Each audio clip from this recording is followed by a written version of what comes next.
Bonjour à toutes et à tous. Merci beaucoup pour votre présence ce soir. Et si les rivières urbaines pouvaient s'écouler à nouveau ? Cette question, elle occupe une place de plus en plus importante dans l'actualité. La Bièvre, la Midouze, l'Iseron, la Rize, tous ces cours d'eau qui vous disent peut-être pas grand-chose pour l'instant, mais qui ont un point en commun. Ils ont fait, font ou vont faire l'objet de travaux de restauration. Mais pourquoi existe-t-il un tel engouement pour ce type de projet ?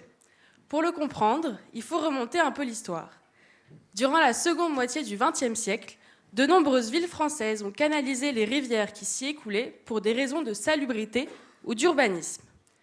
Ces rivières, elles ont été pour la plupart du temps enterrées, busées, puis incorporées au réseau d'assainissement et massivement dissimulées sous la voirie. En plus d'être une perte environnementale assez évidente, la canalisation ou la couverture de ces cours d'eau engendre aujourd'hui des problèmes d'inondation assez réguliers dans de nombreuses villes.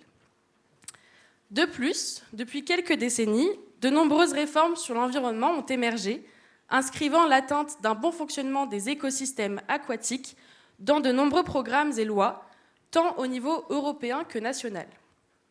En effet, il s'agit de s'organiser face à des phénomènes dont l'ampleur tend à être accentuée par le changement climatique. À l'échelle des territoires urbains, il est important d'explorer des scénarios complexes mais essentiels pour créer des continuités écologiques, sociales et urbaines. Ces initiatives permettent notamment de lutter contre les îlots de chaleur, de renforcer la résilience contre le changement climatique et de réintroduire l'eau dans des zones très densément urbanisées.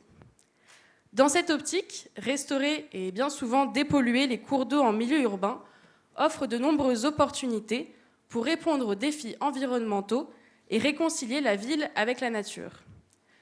Tout cela permet de saisir l'enjeu de la réalisation de tels projets de restauration des cours d'eau urbains. Et sur le territoire lyonnais se trouve notamment le cas de la Rize.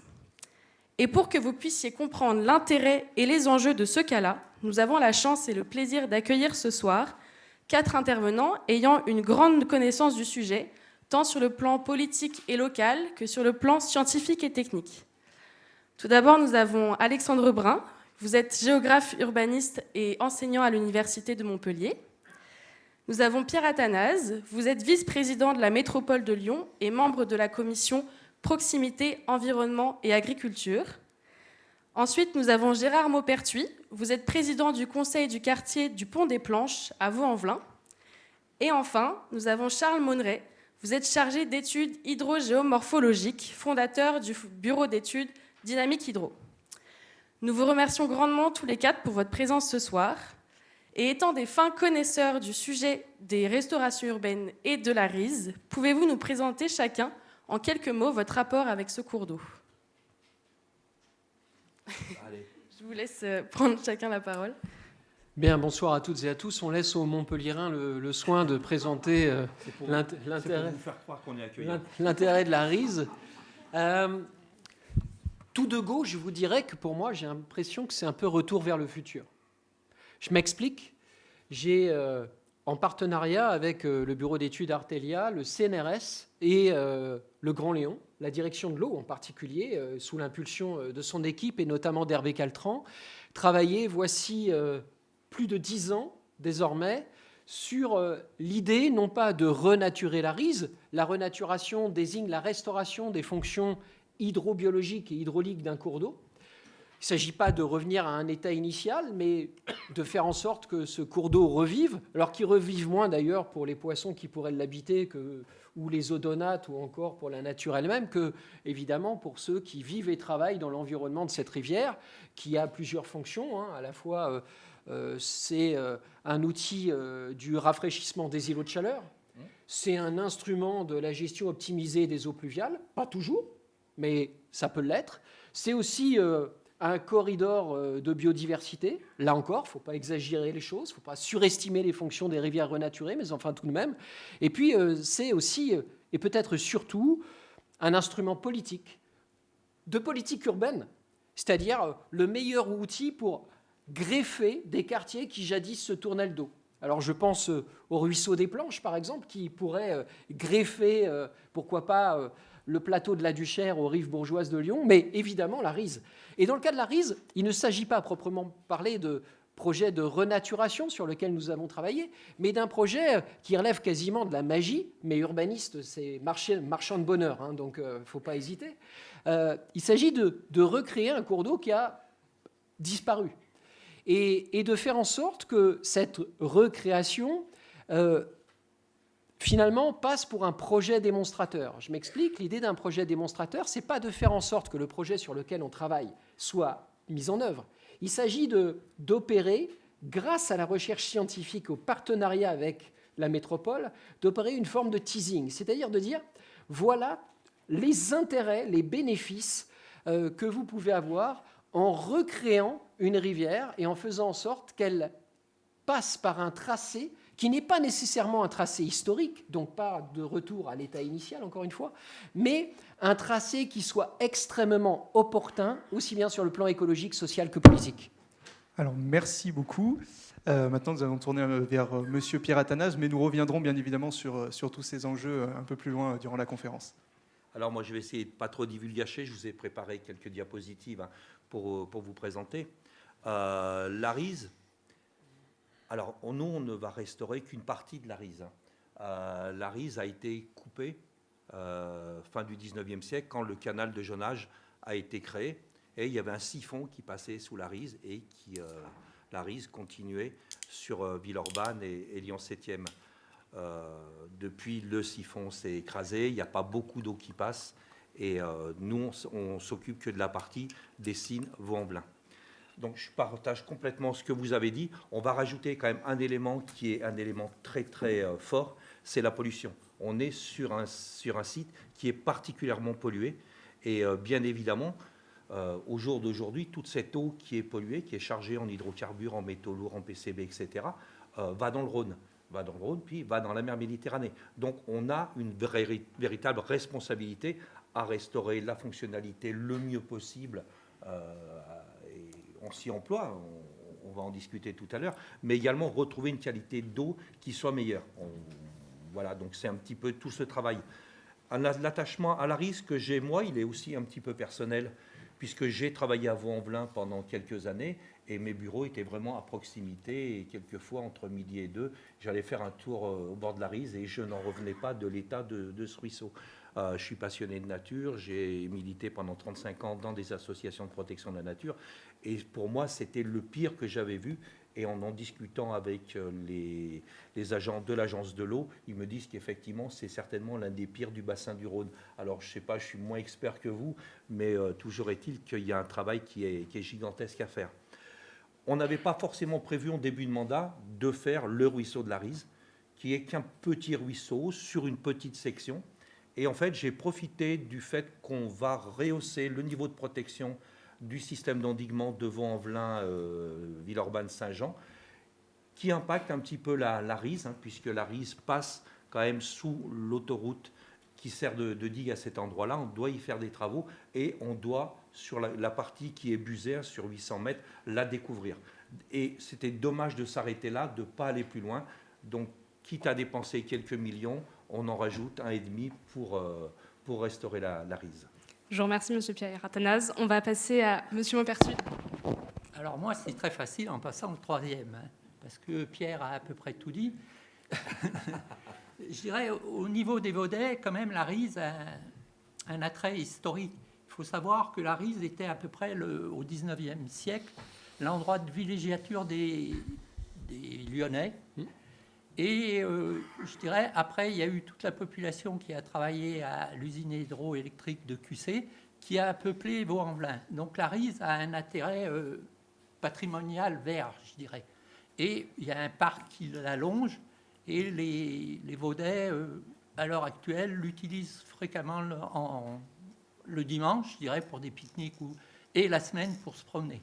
Donc, et comme Pierre vient de le dire, l'intérêt du ruisseau aujourd'hui, c'est qu'il est extrêmement pollué, donc personne n'en profite.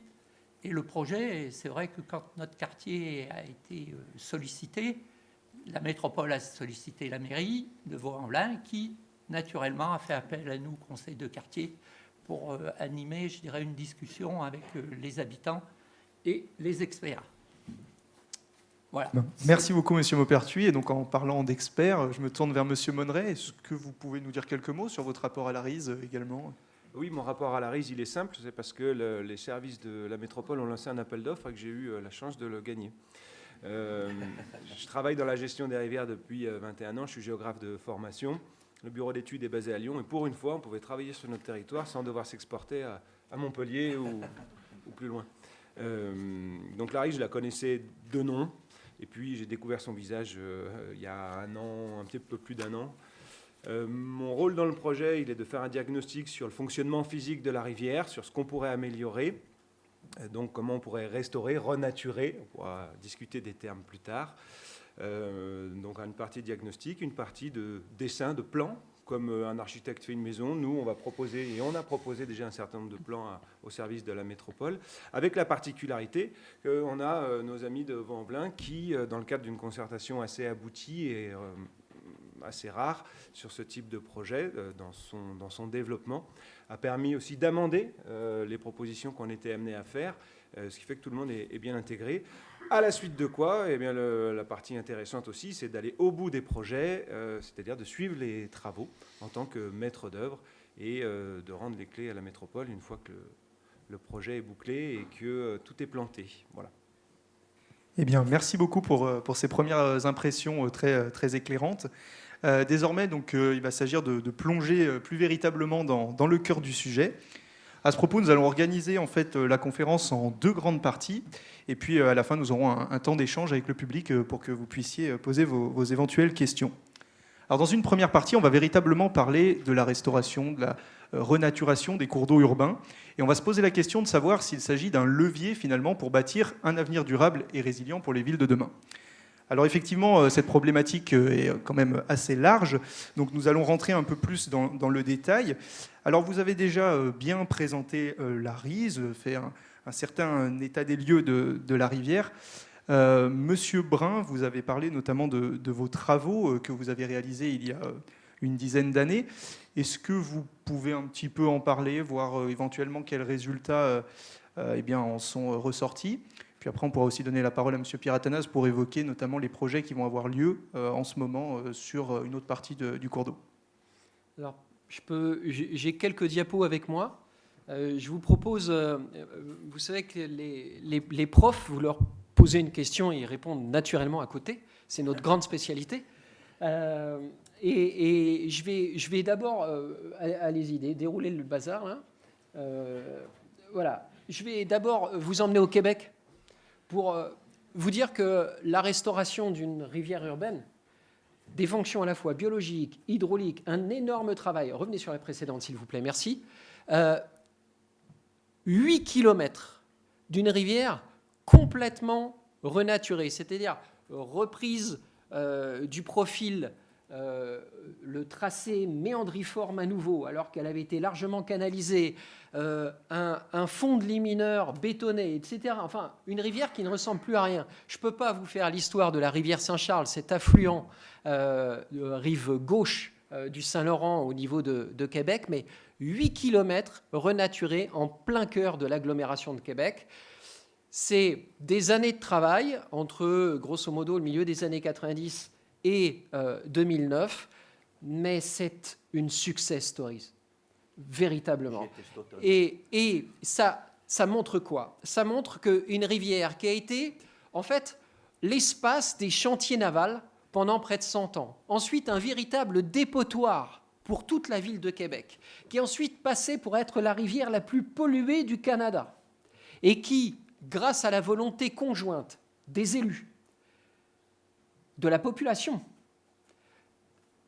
et, figurez-vous, des compagnies privées, en particulier des promoteurs immobiliers, qui voient un intérêt, évidemment, à financer la renaturation d'un cours d'eau, parce qu'ils vont commercialiser des appartements qui vont être finalement avec une vue sur une rivière magnifique, plutôt que sur le canal de l'Ourcq en raté. Donc voilà ce que c'était en 1980, voilà ce que c'est aujourd'hui. La suivante, s'il vous plaît. On est là à Yonkers, dans l'État de New York. C'est la Sawmill River, un affluent de l'Hudson. regardez la photo de ce à quoi ça ressemble dans les années 60. C'est l'Amérique des années 60, celle que nous avons importée, l'avènement de la voiture. C'est la voiture qui dicte aux urbanistes la fabrique de la ville. C'est la voiture qui décide de tout. Et aujourd'hui, ce n'est pas une marche arrière, c'est un retour à un équilibre. Tout n'a pas été renaturé, mais quel succès! Et là, ce qui est intéressant, c'est que pour parler aux experts, il y a un retour. On regarde des indices, l'indice poisson par exemple, on regarde la thermie, on regarde la conductivité, on regarde la DBO, la DCO, le taux de matière organique, etc. Réussite, réussite. La suivante. Alors évidemment, Séoul, c'est un peu plus une métropole que Lyon. Mais quand même, une autoroute, une gigantesque autoroute qui recouvre un cours d'eau et ce cours d'eau est exhumé par la volonté du maire et du ministre des Transports de l'époque.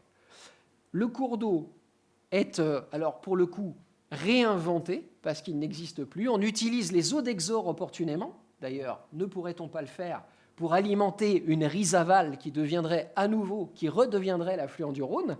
Il y a bien quelque chose du côté de la Pardieu, que je sache. On a des problèmes d'eau en amont, on peut peut-être en profiter pour l'aval. C'est ce qui a été fait ici. Et aujourd'hui, la grande artère commerciale de Séoul, eh bien, c'est finalement cet endroit-ci. Tout ça pour vous dire quoi? Pour vous dire que la Rize, sur quoi? 1 kilomètre, 2 kilomètres, en plein cœur de Lyon, c'est rien du tout. 1, vous n'êtes pas novateur. 2, ça coûte rien du tout par rapport à tout ça. Et les bénéfices sont extraordinaires. La suivante. Bon, je ne vais pas monopoliser la parole parce que j'ai 1000 exemples à vous montrer, mais l'idée, c'était de vous faire voyager un peu et de vous montrer quand même qu'on fait des choses extraordinaires ailleurs et que je me pose souvent la question, pourquoi en France, on n'y arrive pas?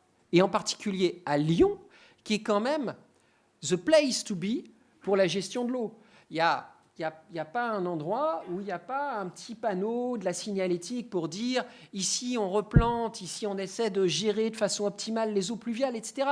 Voilà, mais c'est grosso modo, on fait de la dentelle à Lyon et il y a eu un travail extraordinaire finalement pour reconquérir, pour retourner la ville vers ses fleuves, la Saône et le Rhône, un travail extraordinaire sur les rives de Saône aujourd'hui et puis les quais autrefois. Il s'agit de relier évidemment les grands projets urbains.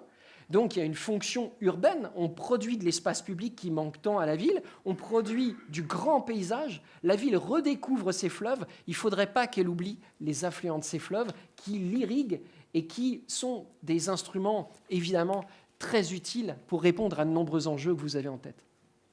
Alors, merci beaucoup, Monsieur Brun, surtout pour ces exemples de comparaison à l'international qui étaient très éclairants. J'en ai 450, mais je pense que pour ce soir, ça ira. Merci beaucoup. Et nous allons maintenant laisser un petit peu la parole à Monsieur Pierre Athanase, peut-être pour resituer actuellement le projet de la Rize. On peut notamment...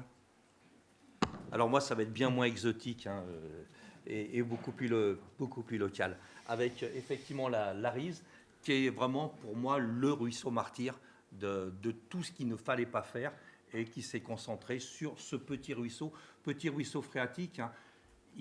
C'est une remontée de la nappe à Dessines et donc ce cours d'eau qui se jette dans le peu d'eau commune qui se jette dans le Rhône à Gerland.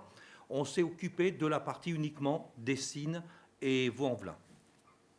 Si on peut avancer, voilà. Donc, en fait, j'ai lâchement profité d'un gros projet de rehausse du niveau de protection du système d'endiguement de Vaux-en-Velin et Villeurbanne-Saint-Jean. À savoir que si on n'avait pas les digues, assez régulièrement, le nord de Vaux-en-Velin et le quartier Saint-Jean seraient inondés. C'est ce qui est arrivé au milieu du XXe siècle. Et les anciens avaient construit d'abord une première digue, on voit ici, la digue de l'Épi, en plusieurs épisodes. Au XIXe siècle, ils l'ont fait plusieurs fois, elle n'a jamais fonctionné, et il a fallu attendre 1956 pour qu'effectivement cette digue-là, qui était une digue communale, les gens de Vaux-en-Velin l'appellent la digue de l'Épi ou la digue communale, fonctionne effectivement, mais à l'époque, il n'y avait que le village à protéger et ce n'était pas Vaux-en-Velin tel qu'il est maintenant. Donc un gros système d'endiguement, on voit toutes les digues, qui commencent dès le parc de Miribel, la digue en orange, et après il y a toutes les autres, et on a notre digue juste au sud. Dans ce système d'endiguement, il fallait absolument faire passer la Rise sous l'autoroute, le passage Rise avec la petite étoile, et du coup ça engendrait quelques difficultés, à savoir que le petit trait bleu là, la digue passe dans une buse. En cas de crue à l'amont, donc puisque c'est une zone d'expansion de crue, il fallait absolument que l'eau puisse s'écouler et il fallait qu'on puisse augmenter le débit. Donc sortir la Rise, donc c'était bien. Si on s'était arrêté là, ça n'aurait rien changé par rapport au niveau de protection des inondations, mais c'était vraiment le rendez-vous qui aurait été manqué avec le retour de la Rise, qui est vraiment quelque chose d'attendu à Vaux-en-Velin. La maire de Vaux-en-Velin me disait, lors de sa première campagne électorale, elle avait promis effectivement la restauration de la Rise, et c'était des compétences, malheureusement, que la ville ne pouvait avoir seule, et il fallait absolument qu'il y ait un appui. Donc on est parti sur cette aventure-là, qui est assez énorme. Donc si on peut passer à la suivante. Donc voilà les panneaux qu'on trouvait à l'époque. Il y avait un syndicat qui s'occupait de la Rise, alors qui nous montre une Rise un peu bucolique. Déjà à l'époque, c'était l'horreur. Elle ressemblait absolument pas à ça. C'était un petit peu de la publicité mensongère. Suivante. Voilà. On voit sur la partie la plus à droite de la diapo un tronçon qui est dans un état correct, qui passe dans une ripisylve. Elle avait été recalibrée, parce que ça aussi, les professionnels à une époque nous ont dit qu'il faut absolument que les rivières soient le plus droit possible, parce que l'eau va s'écouler rapidement, ça évitera d'être inondé. Et on s'est aperçu que c'était une grosse ânerie. Il fallait au contraire que nos rivières restent méandrées. Donc on a dépensé des millions pour faire passer nos rivières le plus droit possible, et on dépense maintenant des millions pour les faire se retourner. Mais globalement, on est dans un niveau qui est à peu près correct. On a quelques gamarres, voilà. Il y a un petit peu de vie sur ce tronçon-là. Arrive la zone industrielle qu'on voit ici, et là, c'est le cauchemar. Bien évidemment, elle est busée, mais surtout, elle est polluée à la sortie. Et sur l'autre trait bleu, donc là, la Rise est bien à l'air libre, mais la Rise, on a à peu près 20 cm d'eau, et on a entre 90 et 1,20 m de boue avec des hydrocarbures, des métaux lourds, des PCB. Donc vraiment quelque chose d'assez abominable. On y va pour la suite. Voilà quelques photos qui vous montrent un petit peu à quoi ça ressemble. Allez-y. Voilà, ça c'est les photos que j'ai fait l'année dernière en été. Donc on voit que l'eau, malgré tout, est relativement transparente, bien que polluée. Mais par contre, ne traversez jamais la Rise à pied, vous n'allez pas en sortir.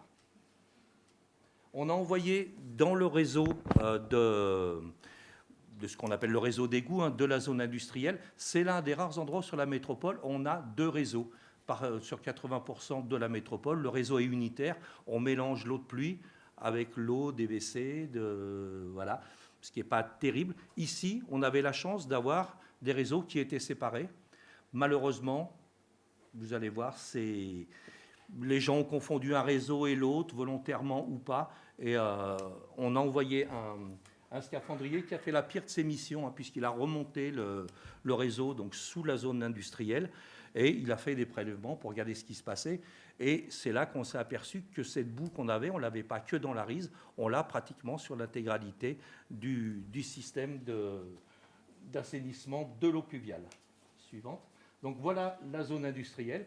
La Rise arrive par la droite, longe plus ou moins le canal de Jonage, est enterrée au niveau de la zone industrielle et ressort dans ce grand alignement de platanes qui est ici, juste là. L'idée maintenant, c'est de dire, voilà, on va dépolluer, empêcher qu'on repollue, et on va essayer de retrouver quelque chose, un profil qui va ressembler à ce que c'était avant. On n'a pas voulu, et ce n'est pas de la concertation. Souvent, quand on fait de la concertation, on arrive dans une réunion publique, on a des projets, et puis voilà ce qu'on va faire, qu'est-ce que vous en pensez, vous préférez le scénario A ou le scénario B, ça s'arrête à peu près là. Ici, on est vraiment parti de zéro en disant aux gens, c'est quoi votre souvenir de la RISE, c'est quoi votre désir de la RISE. Et ils ont planché sur 5 ateliers, un atelier de restitution, 4 ateliers, un atelier de restitution et une première rencontre avec les habitants, j'y reviendrai.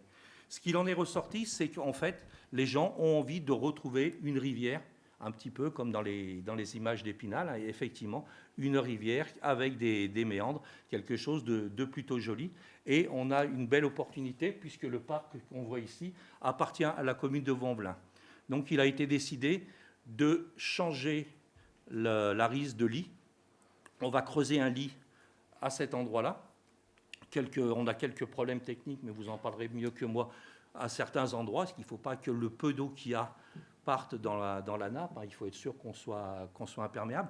Mais on devra arriver à quelque chose d'assez joli, ce qui nous permettra de laisser sécher le lit de la RISE actuelle et de pouvoir récupérer les sédiments et traiter tous ces sédiments qui sont pollués. Mais ça, allez-y, la suite.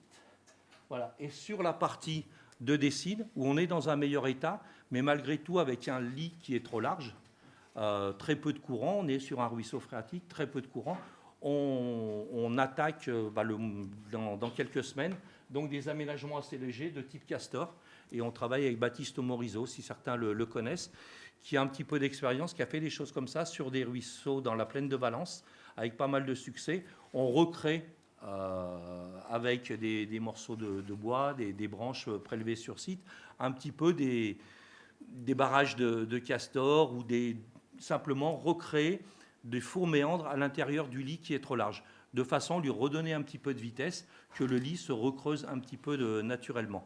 Donc là, on est vraiment dans quelque chose de léger qu'on a proposé à la commune de Dessines.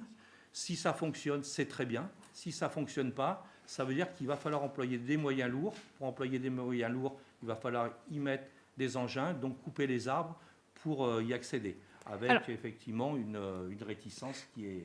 Je vous remercie. On va garder un petit peu de suspense pour la suite de la conférence. D'accord. Et je vais notamment me tourner vers M. Monneret. Vous parliez justement de la partie technique, M. Athanase. Est-ce que vous pourriez nous éclairer sur un point, puisque en fonction de vos discours, vous avez parfois parlé de restauration, parfois de renaturation. Est-ce que vous pourriez peut-être nous éclairer sur la différence et quel serait le terme le plus adapté pour ce soir ? Moi ou... Ah, non, c'est bon. Oui, alors j'ai été un peu rattrapé par les cheveux, en tout cas ce qui me reste pour venir. Donc j'ai quand même pu préparer 2-3 petites choses au dernier moment. Et puis je commence par quelques photos, mais Monsieur Brun on a déjà mis plusieurs. Comme je vois qu'il y a plus de têtes blondes que de têtes blanches, vous ne m'avez pas trompé. Effectivement, je voulais mettre deux, trois termes pour savoir si on parlait à peu près de la même chose, si vous étiez spécialiste de rivière ou pas. Et il y en a un qui vient de s'asseoir là, donc il doit reconnaître la photo. C'est William Brazé qui était maître d'œuvre sur ce projet de Liseron. Donc en fait, je voulais simplement illustrer ce que pouvait être une rivière bétonnée, mais on l'a vu tout à l'heure avec Monsieur Brun, et ce que peut être un projet de restauration avec 2 exemples sur Liseron, donc au sud de Lyon. C'est des travaux qui ont été réalisés dans la deuxième moitié des années 2010, si je ne dis pas de bêtises, et qui, au-delà du caractère écologique recherché, il y avait aussi un aspect gestion des inondations qui était relativement important, parce qu'on n'en a pas encore parlé depuis le début, mais il y a bien cette question, même si elle est moins prégnante sur la RISE, dans les projets de restauration ou de renaturation de rivières. Donc très rapidement, le avant-après sur 2 secteurs de la RISE, de Liseron, pardon.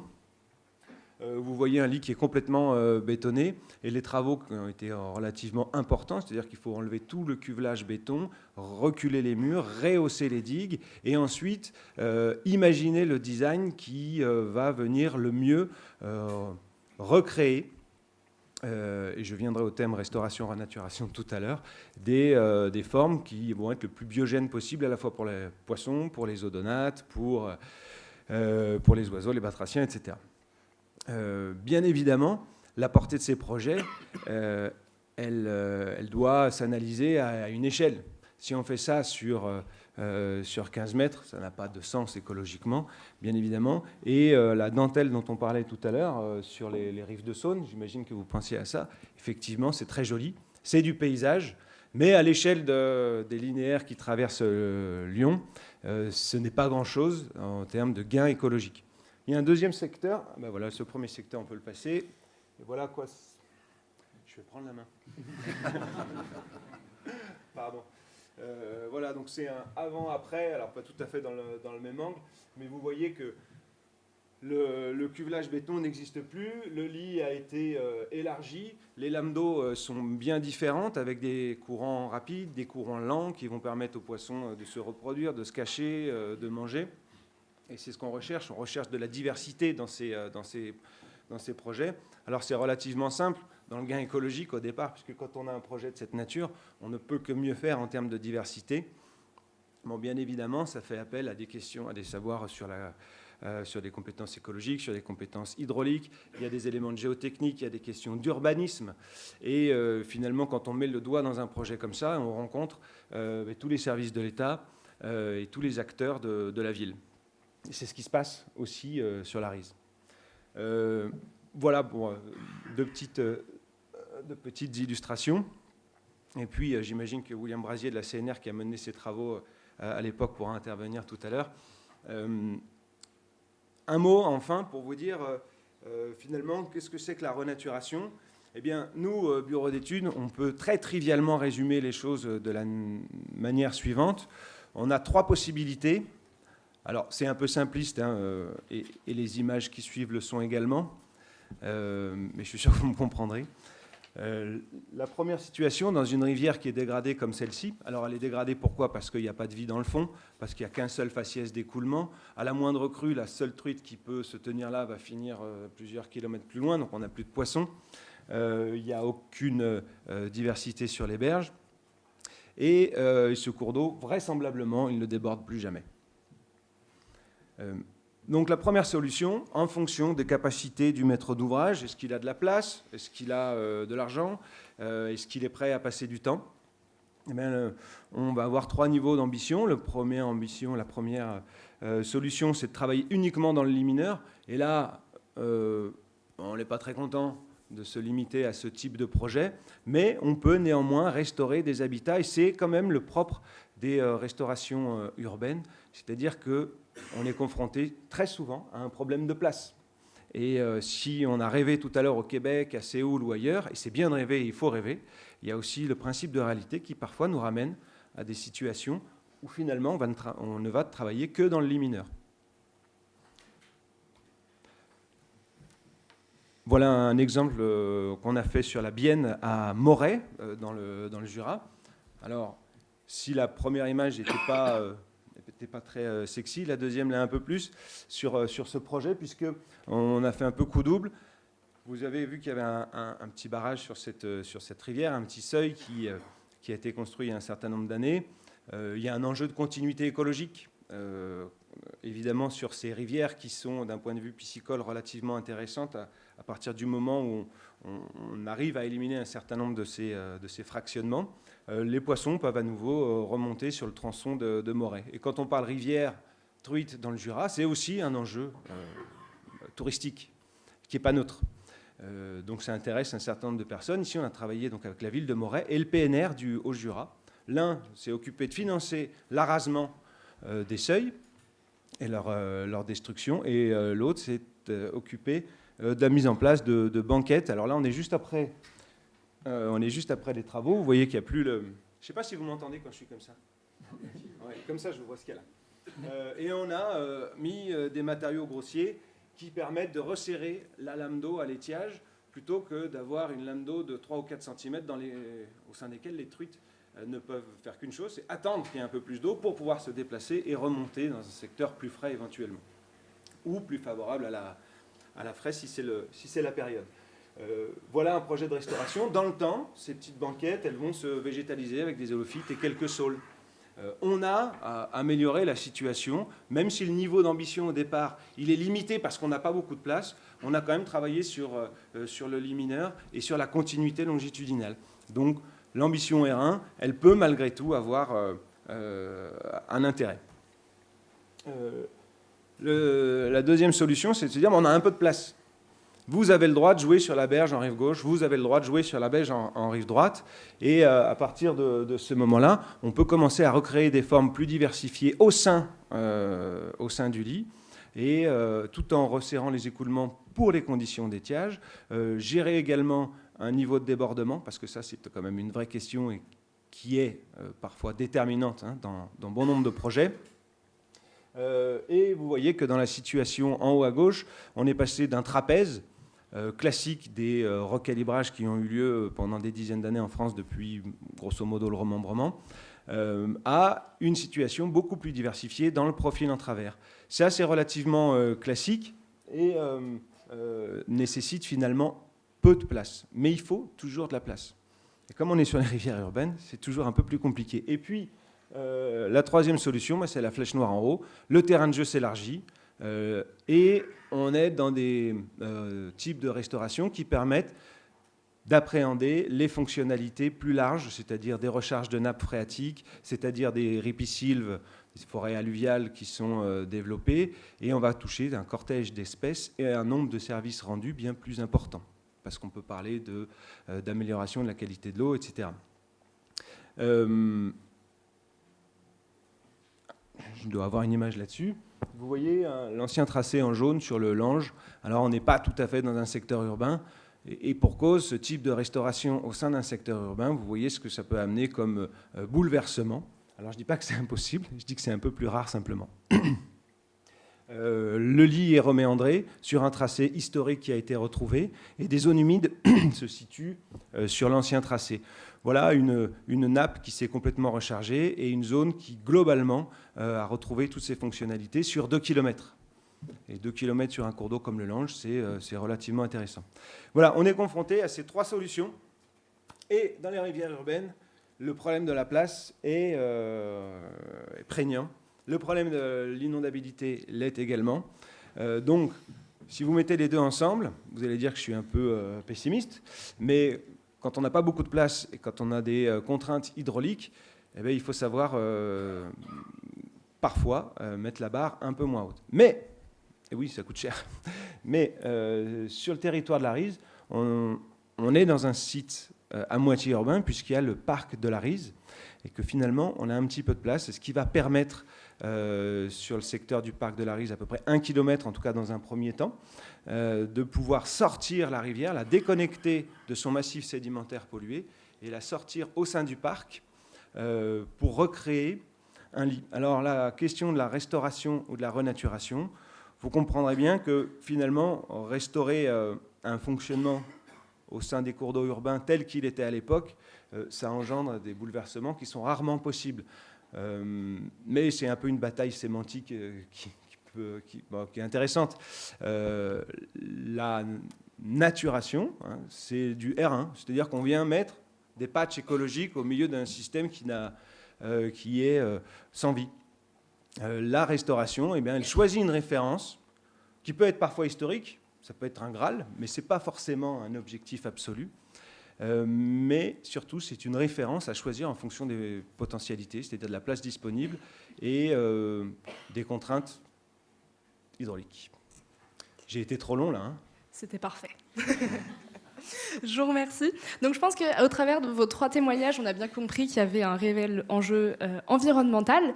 Mais j'aimerais maintenant me tourner vers vous, Monsieur Maupertuis, avec peut-être un aspect auquel on pense moins, et notamment dans le cas de la Rize, sur l'aspect social.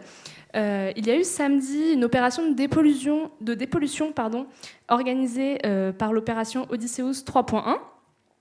Est-ce que, donc à l'instar, donc c'était sur une autre partie de la Rize, mais est-ce qu'à l'instar de ce genre d'initiative, vous pensez que les cours d'eau urbains sont un lieu qui sont un point d'intérêt commun des habitants? Comme je disais tout à l'heure, de toute façon, la Rize à Vaux-en-Velin a un aspect historique.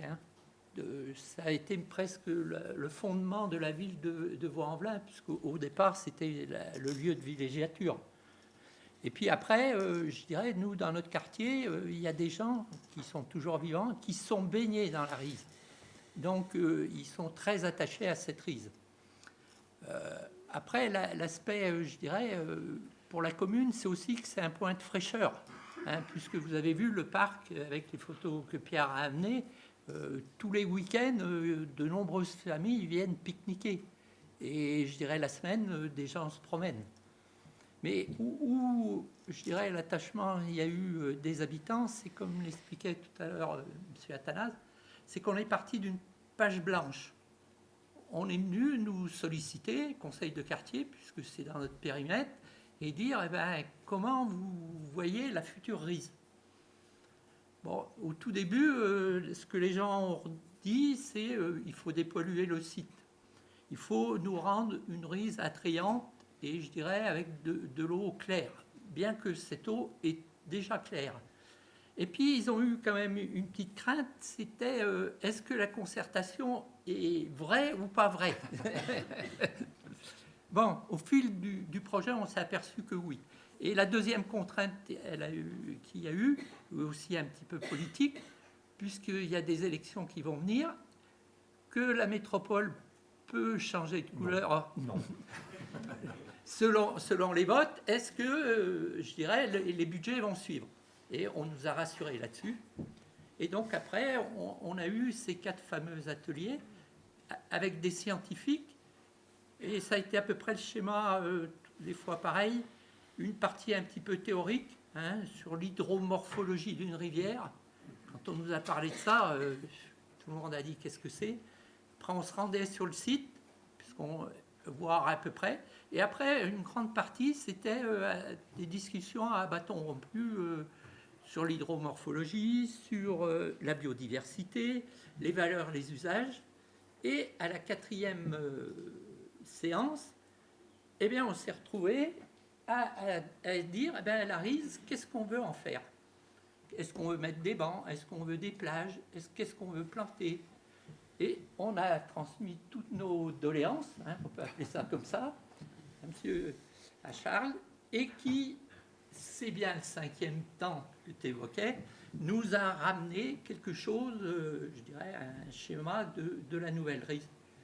Et où tout le monde, puisqu'on a eu à peu près une trentaine de personnes qui ont suivi ce projet, ce qui est quand même relativement rare, je dirais, hein, parce qu'aujourd'hui, vous lancez une concertation, vous avez 20 personnes, 15, 10, et puis vous finissez à 5.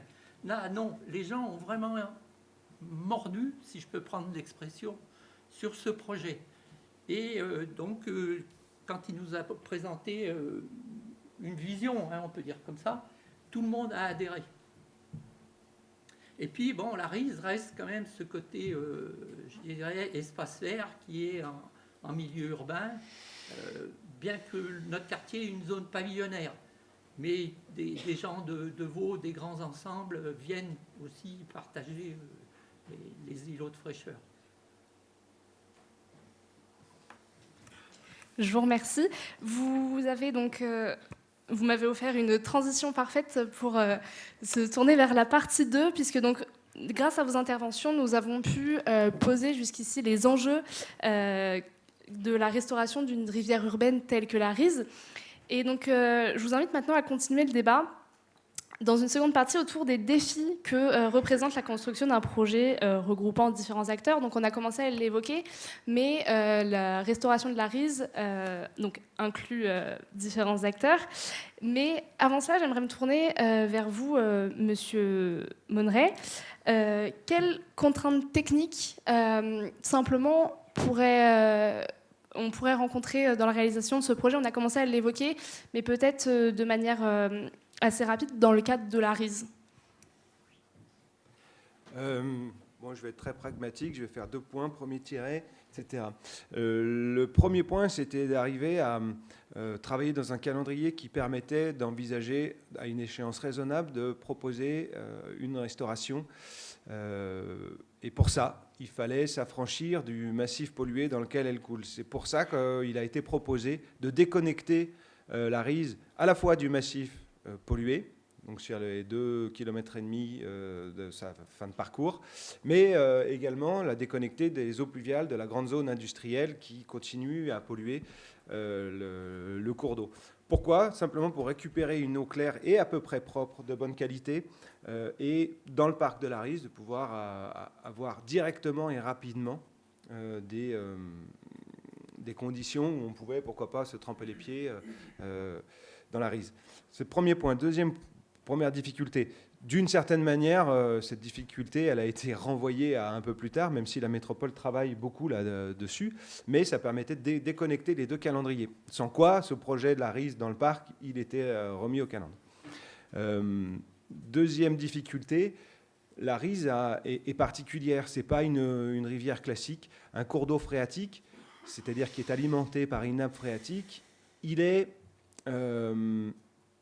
lent, parce qu'il n'a pas beaucoup de pente en l'occurrence, et il est lent parce que son débit est très stable. Son débit, il varie de 80 litres seconde dans des conditions d'étiage à, et on l'a vu, on a eu de la chance parce qu'on a pu observer une année fin 2023, mi-2024 très humide, sur des pluies de retour de 30 ans, elle est montée à 270 litres seconde. Donc finalement, pour nous, en termes de fonctionnement physique, c'est un débit qui est très stable. Au-delà de l'enjeu inondation, qui n'est, et vous l'avez compris, pas forcément l'enjeu sur ce projet-là, on avait donc ce débit très stable. Et ce débit très stable, comme il est alimenté par la nappe, il est sensible aux fluctuations de la nappe. Il y a deux grands secteurs sur lesquels on travaille. Le premier secteur, il est a priori à peu près en contact avec la nappe, et pour ça, il a fallu déposer tout un suivi de petits tubes qu'on met dans la nappe et dans la rivière avec des sondes, et puis on arrive à voir les niveaux, savoir s'ils sont en lien ou pas. Alors sur la partie amont, il n'y a pas trop de questions. En revanche, sur la partie aval, et ça c'est la plus grande difficulté du projet, enfin le plus grand défi technique, c'est de se dire, on a une nappe qui est trop basse.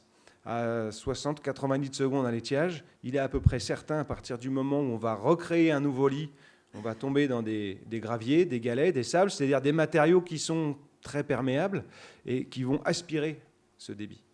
Et le risque, c'est de rouvrir un nouveau lit et de se retrouver avec un cours d'eau qui disparaisse petit à petit.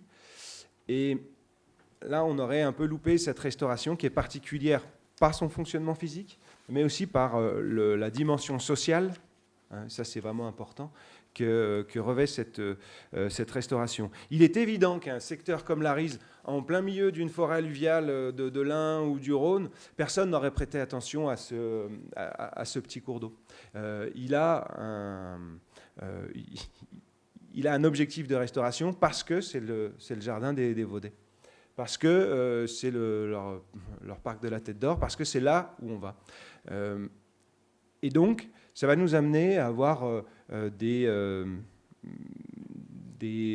principes techniques un peu particuliers qui consistent à arriver à maintenir le débit dans la rivière en utilisant des horizons argileux pour faire en sorte que notre débit puisse être le même en entrée et en sortie et pas disparaître dans la nappe phréatique, d'autant plus qu'on sait que cette nappe, elle a tendance à baisser au fur et à mesure des années. Voilà, ça c'est la partie technique la plus motivante. Voilà. D'accord, eh bien, merci beaucoup. Je voulais me tourner maintenant vers Monsieur Brun. On a beaucoup parlé de difficultés techniques. Tout à l'heure, on évoquait des contraintes au niveau de la place, des contraintes de débit, de méandre, de vitesse, mais aussi parfois peut-être de sécheresse avec l'alimentation de la nappe. Est-ce que vous souhaitiez un petit peu réagir à ce sujet par rapport à vos connaissances et vos expériences ?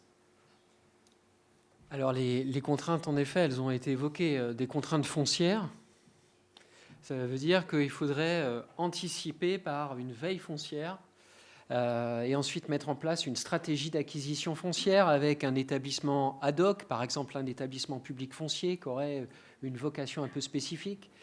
Et tout ça n'existe pas vraiment. Il y a de multiples acteurs qui chacun est dans son silo. Et c'est là-dessus que je veux insister. Ensuite, il y a évidemment des dévoiements de réseaux. C'est-à-dire le fait de déplacer des réseaux. La ville, elle vit grâce au réseau, elle est vulnérable à l'aléa inondation en raison de la présence des réseaux d'eau potable, des réseaux d'énergie. D'ailleurs, il n'y a pas d'eau potable sans énergie, des réseaux de fibres, des réseaux de transport en commun, etc. Et donc, donner davantage d'espace au cours d'eau, c'est à la fois acquérir du foncier, mais c'est aussi dévoyer des réseaux.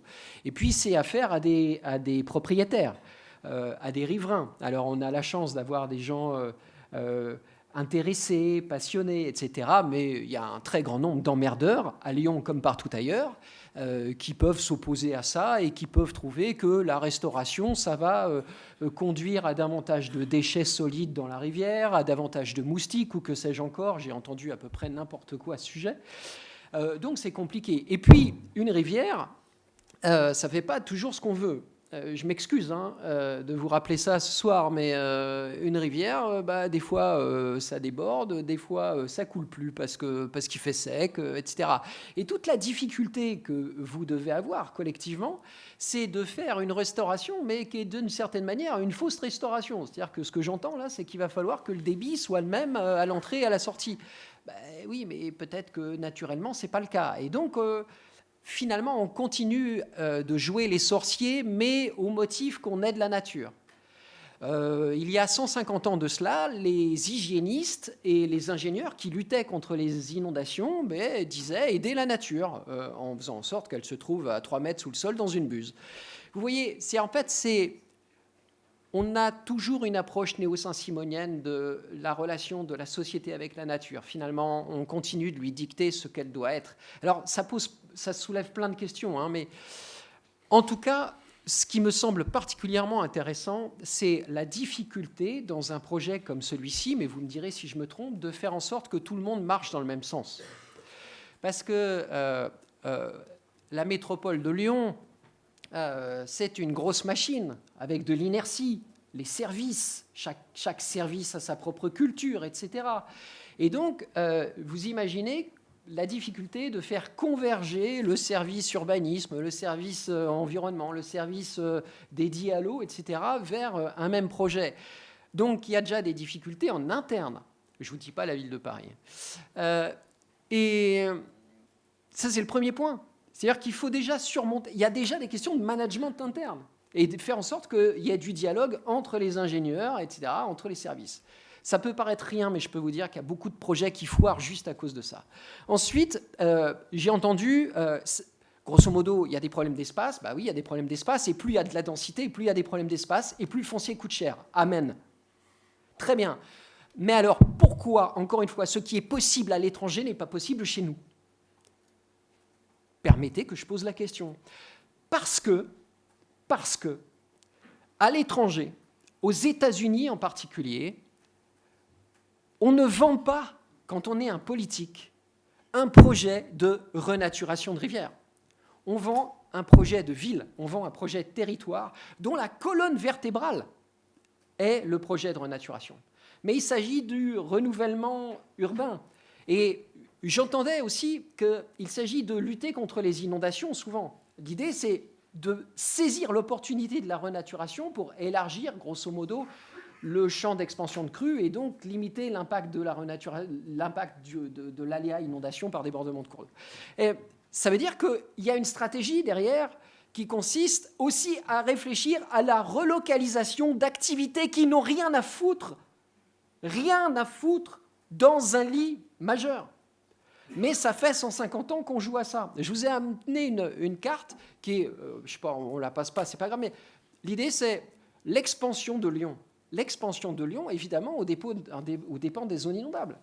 Les brotteaux, ça veut dire quoi ? Les brotteaux, ça veut dire zone inondable. OK ?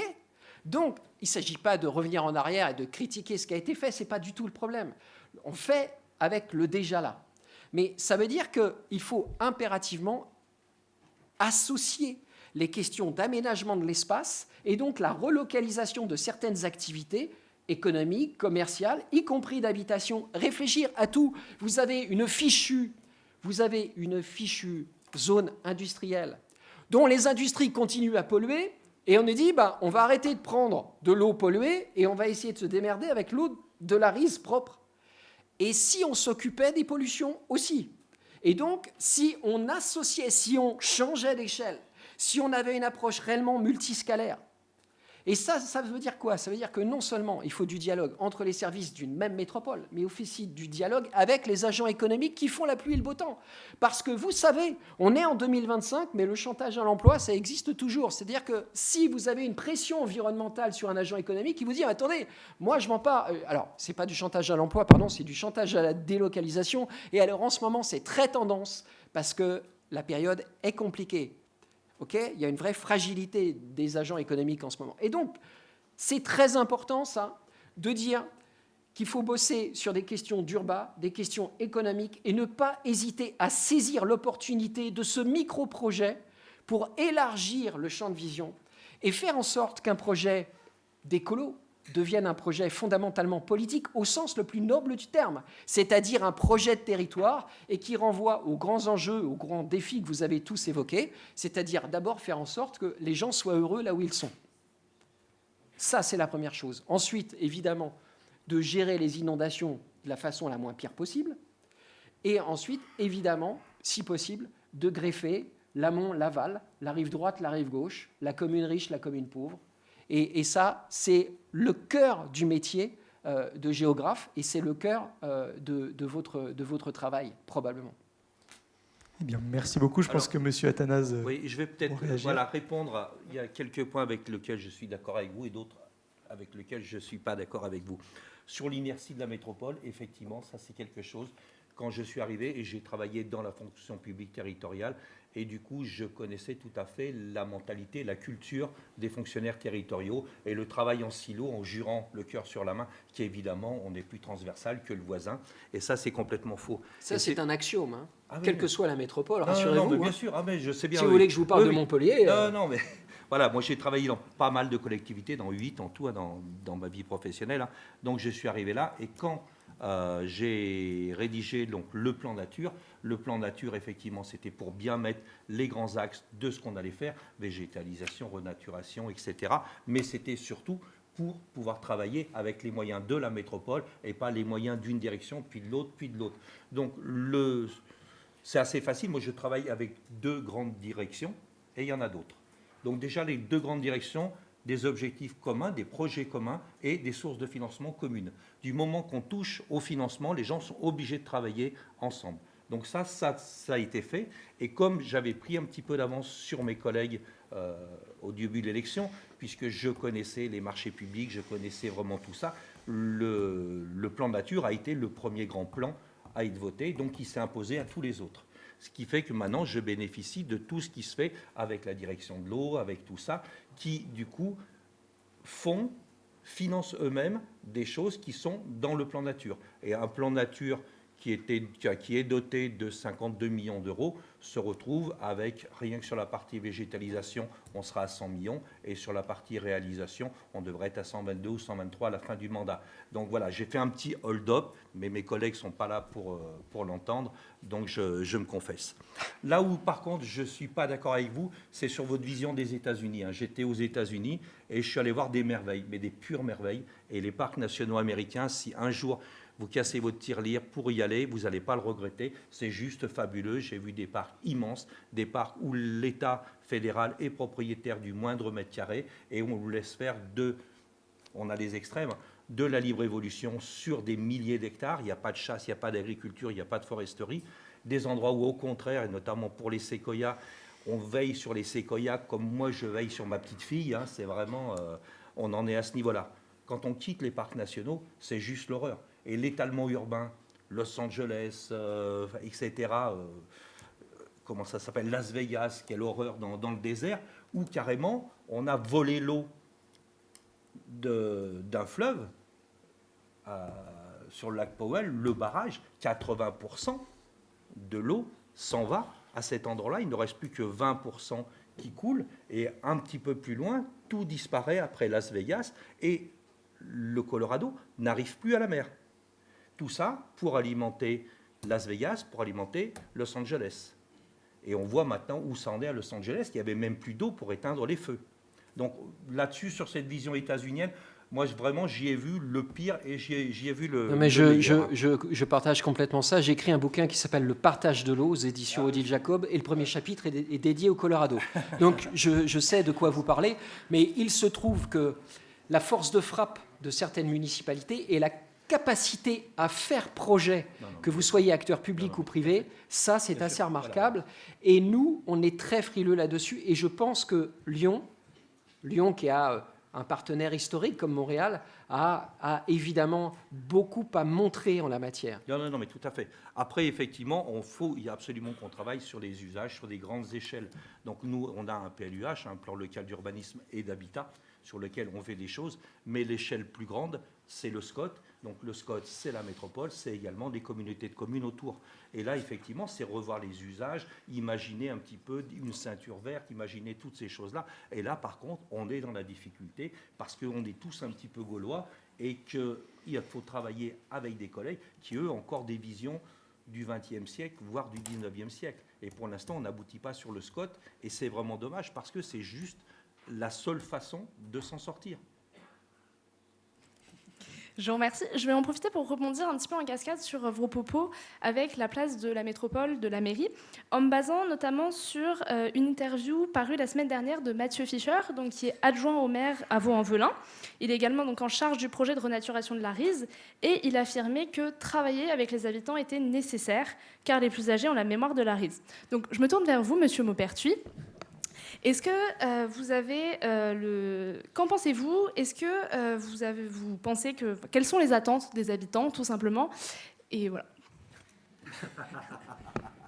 Comme je l'ai dit tout à l'heure, les habitants, ce qu'ils veulent, c'est retrouver une Rise, je dirais, attrayante, chatoyante, pas forcément avec des poissons, puisqu'on nous a expliqué assez bien scientifiquement que Il ne fallait pas les manger. Non, que c'était pas une évidence qu'une rivière vivante n'était pas obligée d'avoir des poissons.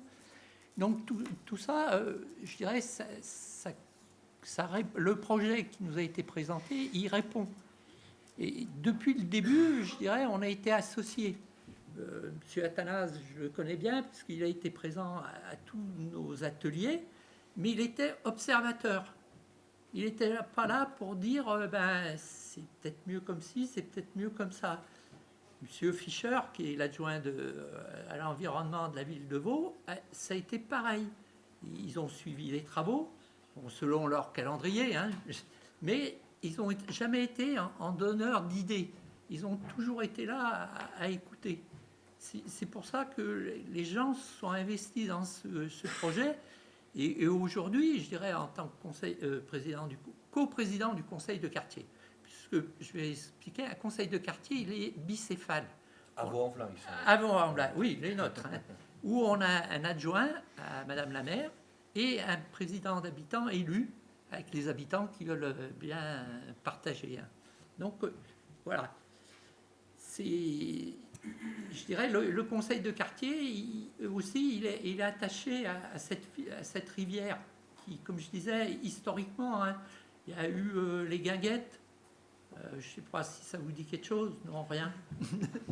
C'était des endroits où le dimanche, les gens venaient se divertir, se restaurer. Et il y a eu cet astrait depuis le début entre un peu la ville et la campagne, quand même. Cet endroit était toujours un endroit ville-campagne. Monsieur Brun parlait de... Peut-être juste pour compléter, oui. Parce que, en fait, il n'y avait pas une vision des habitants. Il y avait des visions des habitants. Effectivement, des visions basées sur ce que des gens avaient connu. Il y avait des gens qui avaient un peu plus de 80 ans et qui se souvenaient effectivement comment c'était. Il y avait des visions complètement fantasmées, mais qui sont tout aussi légitimes, d'ailleurs. Hein. Donc c'était vraiment des visions différentes. Et ce qui a été plutôt intéressant dans le cadre des ateliers, c'est qu'une bonne partie des personnes sont restées les mêmes. De temps en temps, on avait des nouveaux, on en avait qui venaient pas, mais il y a eu tout un noyau, ce qui fait qu'ils ont pu échanger sur les thématiques différentes pour, au final, essayer de construire un projet qui a été commun. Mais voilà, on est bien parti de visions qui étaient complètement différentes. Après, aussi se méfier de la mémoire. Moi, j'ai écrit un livre sur un sujet qui n'a rien à voir. C'était sur le retour du lynx en France. Et à l'époque, j'étais jeune. Il y a eu de la réintroduction et du retour naturel. La réintroduction dans les Vosges, retour naturel dans le Jura. Je connaissais les acteurs qui avaient vraiment été très actifs à ce moment-là. Et je me suis dit, je vais aller les voir, ils vont me raconter, puis je vais mettre ça noir sur blanc et tout. Et je me suis très vite rendu compte qu'en fait, les gens confondaient les lieux, confondaient les dates, se trompaient de massif, etc. Pas forcément même pour se mettre en avant en disant c'est moi le meilleur et j'avais raison, mais parce que c'était complètement déformé. Et du coup, je n'ai travaillé que sur archives. C'est attention aussi à la mémoire des gens. Mais toujours est-il que, peu importe, on ne cherchait pas la vérité absolue. Ce qu'on cherchait, c'était ce que les gens voulaient de la RISE qu'on va faire demain, quoi. On va faire les premiers coups de pelle, ce sera en 2026. Et justement, est-ce qu'au travers de ces ateliers, M. Brun parlait de points de vue convergents, est-ce que vous avez, au niveau de Vaux-en-Velin, réussi à aligner les attentes des habitants, les possibilités de la métropole pour créer un projet qui converge dans le même sens? Ah oui, oui, tout à fait. Alors avec Vaux-en-Velin, on est vraiment sur la même ligne. Alors après, la maire de Vaux-en-Velin est une collègue vice-présidente de la métropole, donc on se voit assez souvent, on échange là-dessus, il n'y a vraiment aucun problème. Après, il faut bien voir, c'est ce que je disais aussi, c'est important, c'est que ce projet de la RISE, c'était un projet à l'intérieur de toute la rehausse du système d'endiguement, donc d'un chantier, enfin de plusieurs chantiers qui sont très vastes, très coûteux, sur lequel la RISE n'était que vraiment la cerise sur le gâteau. Donc ça, c'était complètement partagé. Après, c'est... Voilà, les visions différentes, c'est pas très grave. Après, il fallait construire ce projet-là. C'était important, effectivement, qu'on n'arrive pas, que le bureau d'études n'arrive pas en disant « voilà comment on va faire, parce que c'est comme ça que c'est le mieux, et vous allez voir, vous allez vous régaler ». Fallait pas que nous, politiques, on vienne en disant « c'est comme ça ». Et moi, je me rappelle, la première séance, personne d'un âge et tout qui carrément nous a engueulé en disant que de toute façon c'était un serpent de mer, qu'on en parlait depuis 30 ans, qu'il n'y avait jamais rien vu, et puis qu'on venait là pour faire les beaux, et que de toute façon il n'y aurait pas les sous, et puis que si, puis que ça, puis quand on dit que de toute façon ça va être long, alors en plus ça va être long. Et cette personne-là, quand on a fait la restitution, est venue nous voir, donc Mathieu et moi, pour nous dire, eh ben, écoutez, je dois vous féliciter, ça a été de la vraie concertation, et maintenant je vous crois, effectivement, la RISE, elle va effectivement, et j'espère que cette personne pourra le voir de son vivant, il était un peu âgé, hein, oui. Donc voilà, je souhaite la mort de personne, et surtout, j'espère effectivement... Il faut précipiter les travaux. J'espère effectivement qu'il va voir les travaux, il lui reste voilà, une grosse année à attendre. D'accord, eh bien, merci beaucoup. Donc, comme on le voit, M. Athanase, vous l'aviez dit, petit ruisseau, gros chantier, lors d'une interview notamment. On comprend maintenant un petit peu tous ces enjeux. Est-ce que, M. Monneret, vous auriez voulu réagir sur des problématiques que vous auriez pu rencontrer ou que vous rencontrez, encore une fois, notamment à l'issue des concertations? Vous avez eu, du coup, un cahier des charges, j'imagine, qui a été formé auprès de votre bureau d'études. Est-ce que vous voulez un petit peu nous en parler? Oui, il y avait un cahier des charges dans lequel, en 2016, il y avait eu un certain nombre d'esquisses qui avaient été proposées. Et puis ces esquisses qu'on a un petit peu revisitées pour finalement s'orienter sur des choses bien différentes. Je le dis aussi, bien plus chères. Mais comme M. Athanase l'a dit, il a plein de choses dans les poches, parce qu'il a pris le devant sur ses collègues. Concernant la concertation, je voudrais ajouter une chose, c'est que moi, on m'a demandé de venir sur les deux... J'insiste là-dessus parce que les élus confondent souvent réunion d'information et réunion de concertation. Là, c'était de la vraie concertation. Il faut le souligner. On m'a demandé de venir à deux de ces réunions pour expliquer un petit peu mon rôle dans le projet. Et j'ai effectivement constaté que c'était organisé de telle manière à ce que tout le monde puisse prendre la parole avec des générations qui étaient différentes. Ce qui veut dire que les attentes des anciens de Vaux-en-Velin et de Dessines ne sont pas les mêmes des nouveaux habitants. Les nouveaux habitants, ils arrivent pour dire moi, j'ai une poussette, j'ai un vélo cargo, il faut que je puisse passer. Et finalement, autour du projet de restauration de la RISE, et ça répond un peu aux remarques de M. Brand tout à l'heure, autour du projet de restauration de la RISE, dans le cadre de ces réunions de concertation, se sont greffés d'autres enjeux. Des enjeux de déplacement, des enjeux bien évidemment de santé publique, parce qu'on en est un petit peu là sur la RISE, les enjeux écologiques plus largement, pas uniquement tournés vers la rivière. Et puis des petites notions, parce que c'est allé assez loin, de bruit, de calme, d'ombrage, de Pierrette qui veut conserver son allée de platane, parce que c'est là qu'elle est bien, et elle n'est pas seule, et de Martine qui, elle, veut passer avec sa poussette sur un chemin qui est arpentable, en sécurité, et pas avec des scooters qui tournent dans tous les sens et au milieu des chais de placo, comme c'est le cas aujourd'hui, parce que c'est un territoire qui a été abandonné. Et même s'il a été abandonné, ce territoire, les gens y sont attachés, quel que soit leur... c'était pas la question, hein, mais c'est ma réponse. Quel que soit leur âge et leur appartenance à Vaux-en-Velin. Il y a des gens qui arrivaient, et puis il y a des gens plus anciens qui se sont peut-être baignés et trempés les pieds à l'époque.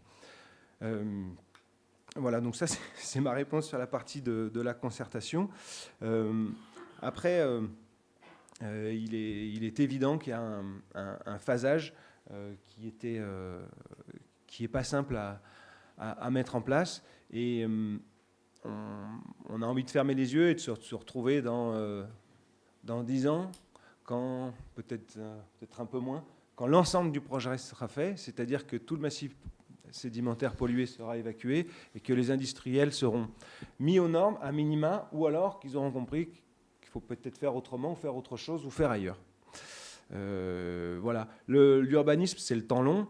Et il y a des éléments qui déclenchent les changements. Le projet de restauration de la Rise, mais moi je pense, c'est une colonne vertébrale sur autre chose. Et un mot encore, parce que vous m'avez un peu piqué, hein, Monsieur Brun. Mais c'est fait pour ça.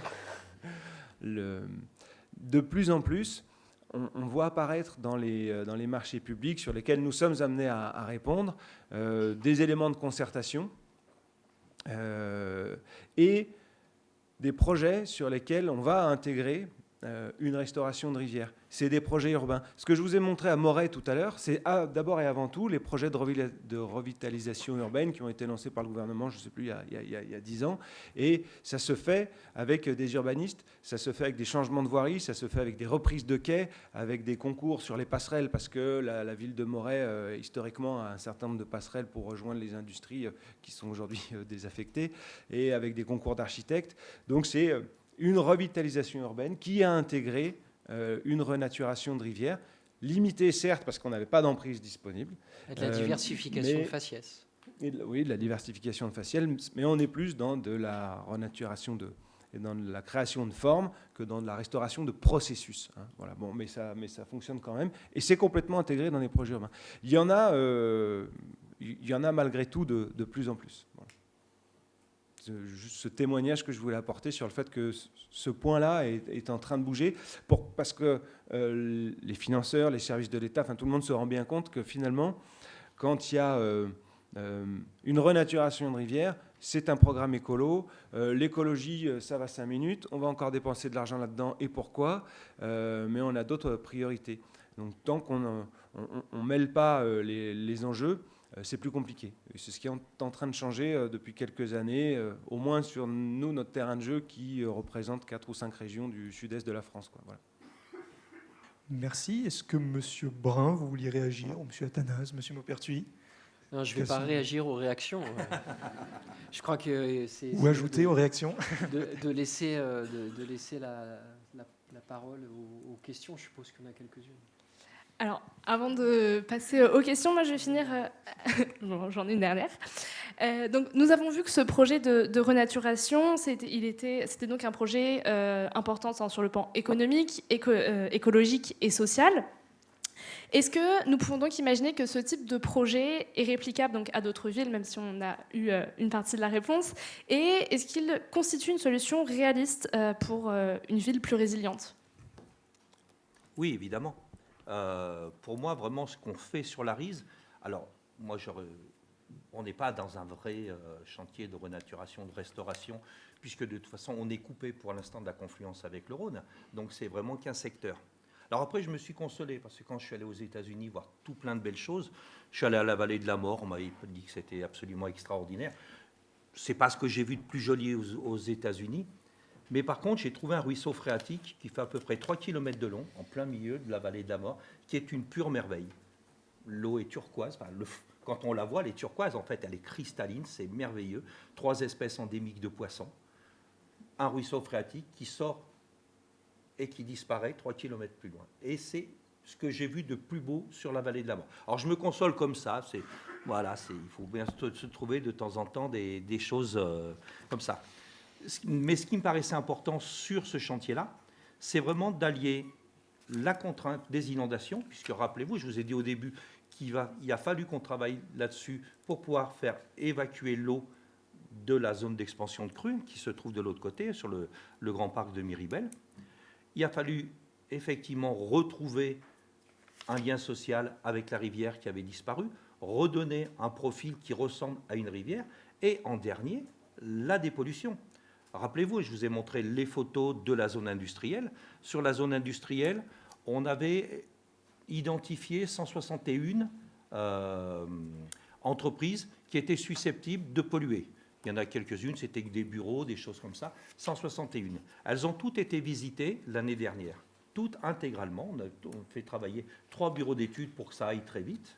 Et on ne savait pas si on allait trouver 10 entreprises qui polluaient, 25, 50, mais d'après ce que nous avait dit le scaphandrier, quand même, c'était étendu.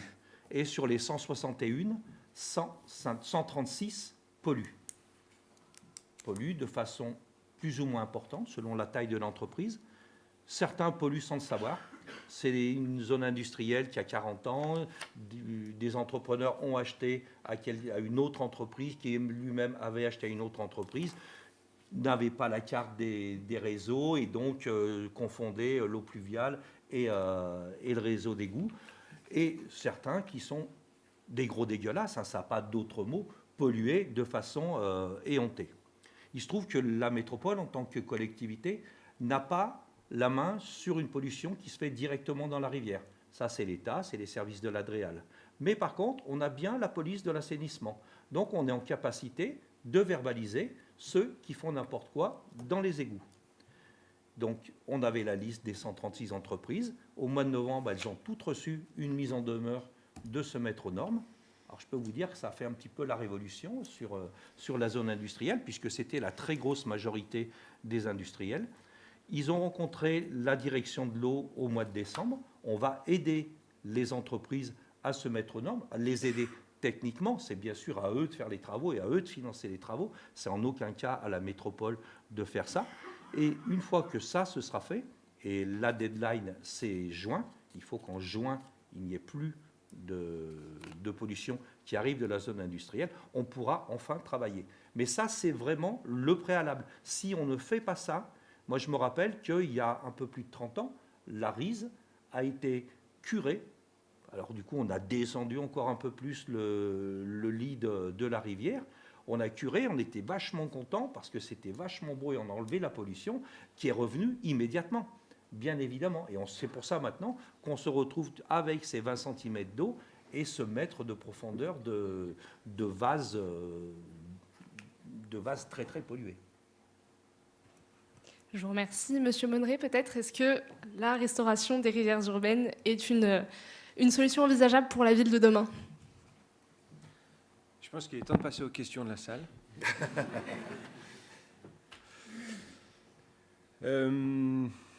Moi, j'ai plutôt envie de parler d'une forme de résilience qui m'interpelle régulièrement. C'est celle dont on a besoin, à mon avis, c'est de comprendre comment fonctionne un écosystème. Aujourd'hui, dans le débat et dans les débats qui prennent la dimension de l'écologie comme solution ou comme cause de tous nos problèmes, on se heurte systématiquement à une méconnaissance des gens qui prennent la parole. Alors bon, je peux le dire humblement, c'est peut-être là où je suis le moins nul, mais donc j'entends ce qui se dit, que ce soit des politiques, que ce soit des industriels, que ce soit des journalistes. Ils s'adressent parfois de manière superficielle à des gens qui comprennent les choses comme ils ont envie de l'entendre. Pourquoi ? Parce que culturellement, c'est quelque chose qu'on n'a pas. Qui a fait de l'écologie quand il était au primaire, à la maternelle, en 6e, en 5e? Personne. Alors si, moi j'ai des enfants qui sont à l'école primaire, je peux vous dire qu'ils sont imbattables sur le tri. Imbattables. Mais ça ne va pas plus loin. On en est encore là. C'est-à-dire que ce qu'on devait apprendre il y a 30 ans, on l'apprend encore aujourd'hui. Et si la renaturation des rivières ou plus globalement la renaturation des espaces urbains peut être un marchepied pour que les gens prennent conscience de ce que c'est qu'un écosystème, comment il fonctionne, pourquoi il rend des services, alors oui, c'est une résilience éducative qui m'intéresse. Ensuite, bon, je serais moins calé pour donner quelques grands chiffres sur ce que ça peut apporter en termes d'îlots de fraîcheur, d'ombrage et autres intérêts de ce type. Néanmoins, il y a encore un point noir, sur lequel on n'a pas beaucoup parlé, c'est que la résilience vis-à-vis d'un certain nombre d'inondations sur beaucoup de territoires, elle est quand même difficile à trouver parce que les débits sont tels qu'on n'a pas la place pour les stocker. Et je vais être le pessimiste de la soirée, mais il en faut bien. Il y a des secteurs où c'est possible, il y a des secteurs où c'est jouable, mais la restauration et repenser les rivières aussi vis-à-vis des inondations, c'est souvent possible pour des crues fréquentes, mais pas très importantes, et ça ne l'est pas pour des grosses crues. Et ça, c'est quelque chose, là encore, dont on parle très mal dans le débat public. Voilà. Alors les choses évoluent quand même. Nous, quand on est arrivé, il y avait sur l'Iseron, parce que l'Iseron, vous avez montré la partie aval, qui effectivement dépend de la CNR, et il y a toute l'autre partie, qui est beaucoup plus longue, qui est gérée par le SAGIR, qui est un syndicat gémapien, puisque quand on fait un cours d'eau, on ne peut pas s'arrêter aux limites de la métropole, il faut bien travailler avec les communes qui sont au-dessus.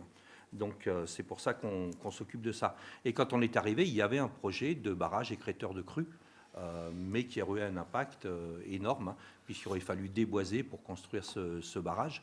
Il n'aurait pas été en eau souvent, mais il n'empêche que pour le réaliser, c'était très impactant. Finalement, on a modifié la stratégie pour se limiter en faisant plutôt des zones d'expansion de crues, de façon effectivement que Oulin en bas ne soit pas inondé. Donc les choses évoluent, puisque quand on est arrivé donc, il y a 5 ans, il y avait une seule solution, c'était le barrage écrêteur de crues, et on a fait la preuve, et lorsqu'il y a eu les grosses pluies au mois d'octobre, Oulin n'a pas été inondé, ça a marché. Et après, ce que disait Charles, effectivement, les difficultés, c'est quand on n'a pas de place. Et le Gier, typiquement, moi j'étais encore ce matin en réunion justement sur le Gier, grosse difficulté, on est complètement coincé, il y a l'autoroute, il y a la colline, il y a une zone commerciale complètement dantesque et absurde, le chantage à l'emploi bien évidemment là-dessus, avec un maire qui veut encore plus d'emplois, c'est légitime pour les habitants de sa commune, donc il faut absolument que la rivière, elle ne prenne pas trop de place, donc pas faire de zone d'expansion de crue, et je peux vous dire que ça fait 4 ans qu'on en discute, il y a eu la crue, et j'ai souhaité effectivement qu'on remette complètement à plat le projet qui était arrêté avant. J'étais vraiment pas arrivé à raisonner le tour de table.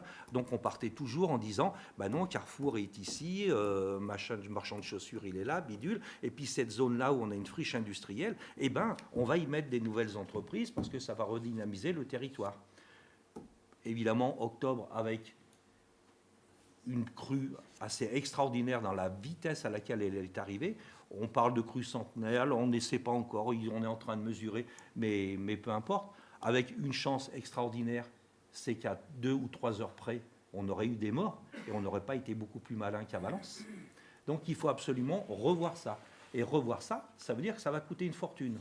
On en était déjà à 60 millions d'euros et l'État ne voulait pas mettre un centime avant la crue.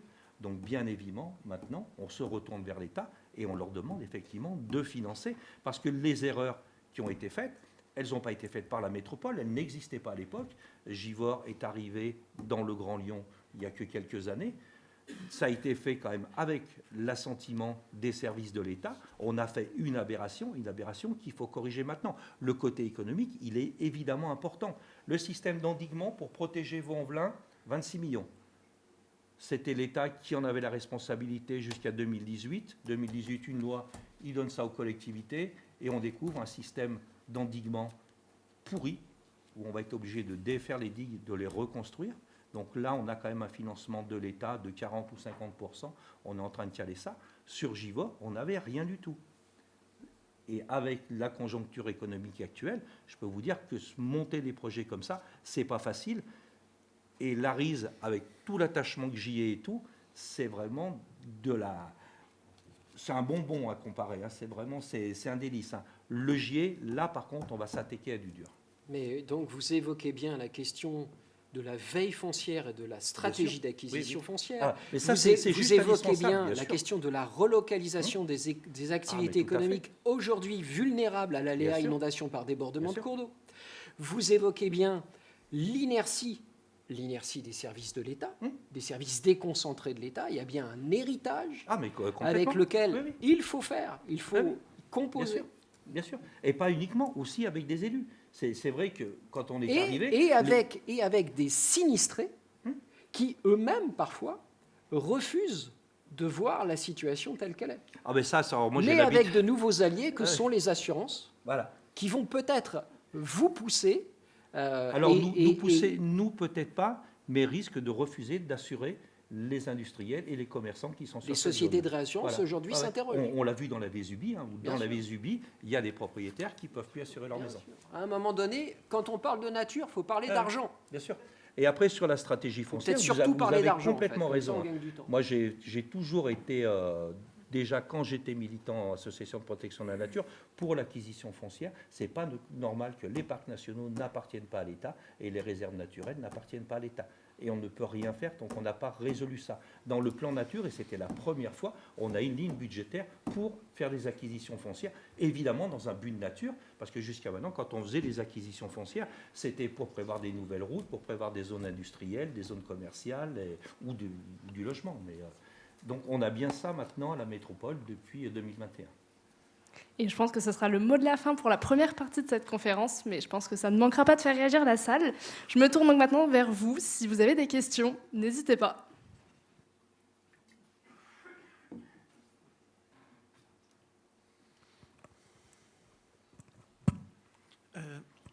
Bonsoir, je vous remercie pour la qualité de vos interventions. Alors, je vois bien qu'une grande partie de vos diapos, c'était des cartes. Et vous avez parlé de la veille foncière à grande échelle, ça c'est des métadonnées. Ma question c'est comment combiner télédétection et cartographie pour équilibrer les enjeux écologiques et répondre aux défis de demain? Alors ils sont multiples. Hein. Donc moi j'ai l'environnement dans ma délégation et j'ai la prévention des risques. Prévention des risques, inondation, on en a parlé. J'ai les risques technologiques, alors c'est tout autre, avec notamment le plus grand PPRT de France, celui de la vallée de la chimie. 10 plateformes industrielles Céveso seuil haut, 26 000 personnes qui habitent dans la zone du PPRT, 5 600 logements à protéger et 2200 logements de bailleurs sociaux. Donc on est sur des dimensions qui sont juste énormes. Après, on a les problèmes qui sont les problèmes sanitaires liés au dérèglement climatique. Rappelez-vous que l'année dernière, 2024, les canicules ont fait 5600 morts en France, 960 sur la métropole de Lyon. Donc on est dans un endroit, dans les pires de France. L'enjeu, il est sanitaire maintenant. Quand on plante des arbres, c'est plus pour faire joli comme on faisait avant, c'est vraiment pour créer des îlots de fraîcheur.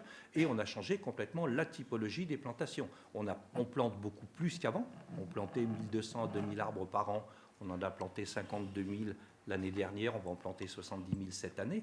Mais on a surtout changé la typologie de façon à favoriser la fraîcheur le plus rapidement possible pour que les gens aient des endroits où ils vont se trouver bien. On a les problèmes de pollution. On a découvert il y a 2 ans et demi, ça va faire bientôt 3 ans, la pollution PFAS. Personne ne savait ce que c'était que la pollution PFAS. Et quand nous, élus, ça nous est tombé sur le coin de la figure, eh ben, c'est effectivement les PFAS dans l'eau que boivent les gens au sud de la métropole. Et on a découvert également, parce que personne s'en souciait, la pollution atmosphérique liée aux PFAS. Donc ça fait des morceaux de territoire un petit peu partout. Et on peut pas vous dire, je ne peux pas vous faire une carte en vous disant c'est comme ça. On a des choses qui se superposent et des choses qui sont par contre très très ponctuelles. Mais ce que je peux vous dire, c'est que quand on prend les aléas les plus importants, pollution, bruit, etc., si vous les mettez sur une carte et que vous mettez la carte des couches sociales, eh ben c'est les plus pauvres qui habitent là où c'est pollué, là où c'est bruyant.